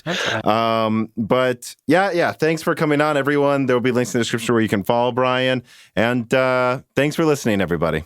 This podcast was brought to you by the YouTube channel and website Moore's Law is Dead. Moore's Law is Dead and Broken Silicon are trademarks of their creator, Tom. That guy is me, and I am indeed the creator, editor, writer, and showrunner of Moore's Law is Dead podcasts, videos, articles, and other media. However, I don't do this alone. Moore's Law is Dead is a team, with Broken Silicon co-hosted by my brother, Dan, audio editing by Gerard Cortez, and special assistance by Carbon Cry. Find all of our information, including the information of sponsors you can support, at www.mooreslawsdead.com. If you would like to send fan mail or hardware to us, please mail parcels to Moore's Law is Dead at P.O. Box 60632 in Nashville, Tennessee, zip code 37206. And speaking of fans, patrons are what makes Moore's Law is Dead content possible. The aging business model of spamming ads all over the content is dying. The future of media will be built on fans paying for the content they actually want to exist.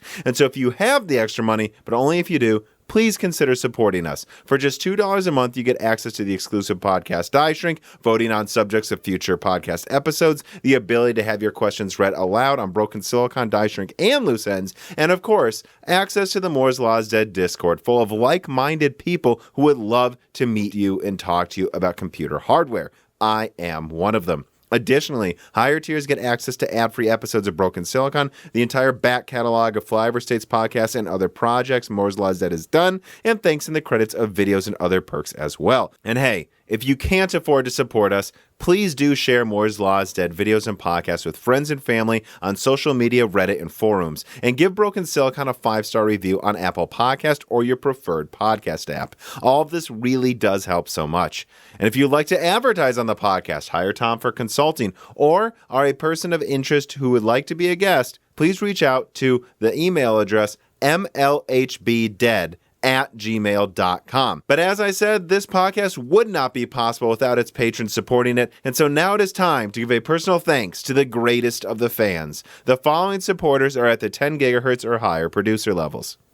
Brad Medlin, Telos UK, Benny Berlin, Justin Yant, Thomas Rupp, I Love You, Lynn and Jim, Ivan K, Tom Bailey, Muhammad Al-Kawari, Frederick Lau, James Krasa, Justin Parrish, Zachary Martin, Terrence Herron, Drita Fold, Phil S, Courtney Elliott, The Ninth Dude, Greg Renegard, Josh Law, JBG, Travis Gooding, Mechanical Philosopher, Lebo King Kilo, Fatboy Deeseroof, Daniel Hyde, A Guy in PA81, Nathan Mose, Cola Addict, Matt Salem, Aaron Close, Juan Garcia, Sean Vollmer, My Name is Nobody, Judson N, Elethros, Jensen Wang, Hey There's a Kitty, Greg T. Wanchik, Ivan 214, John Jameson, Benjamin Cannon, Matthew Lane, Mark Raidmaker, Jan Rauner, Chris Licata, Michael McGee, Ali Robertson, Eric Jackson, Jonathan, Patrick Groh, Evan Dingle, Dominique Cox, Stefan, Original Ross, Tick Dickler, Joaquin Hagan, Total Silo, Sol Connor, Michael Costa, Andrew S. Blake, Aaron Keith, Gregory S. Acker, Endless Loggins, Tom Sanfilippo, Justice Brennan, Zoot Suit Taylor, Trevor Powers, Stu Elenia Nanyan, Daniel Nishbal, Franco Frederic, Dan Galanowski, Alex Carastillo, Dark Rain 2049, Leighton Perry, Joseph Karaman, Carlos Valles, Carnival Bear,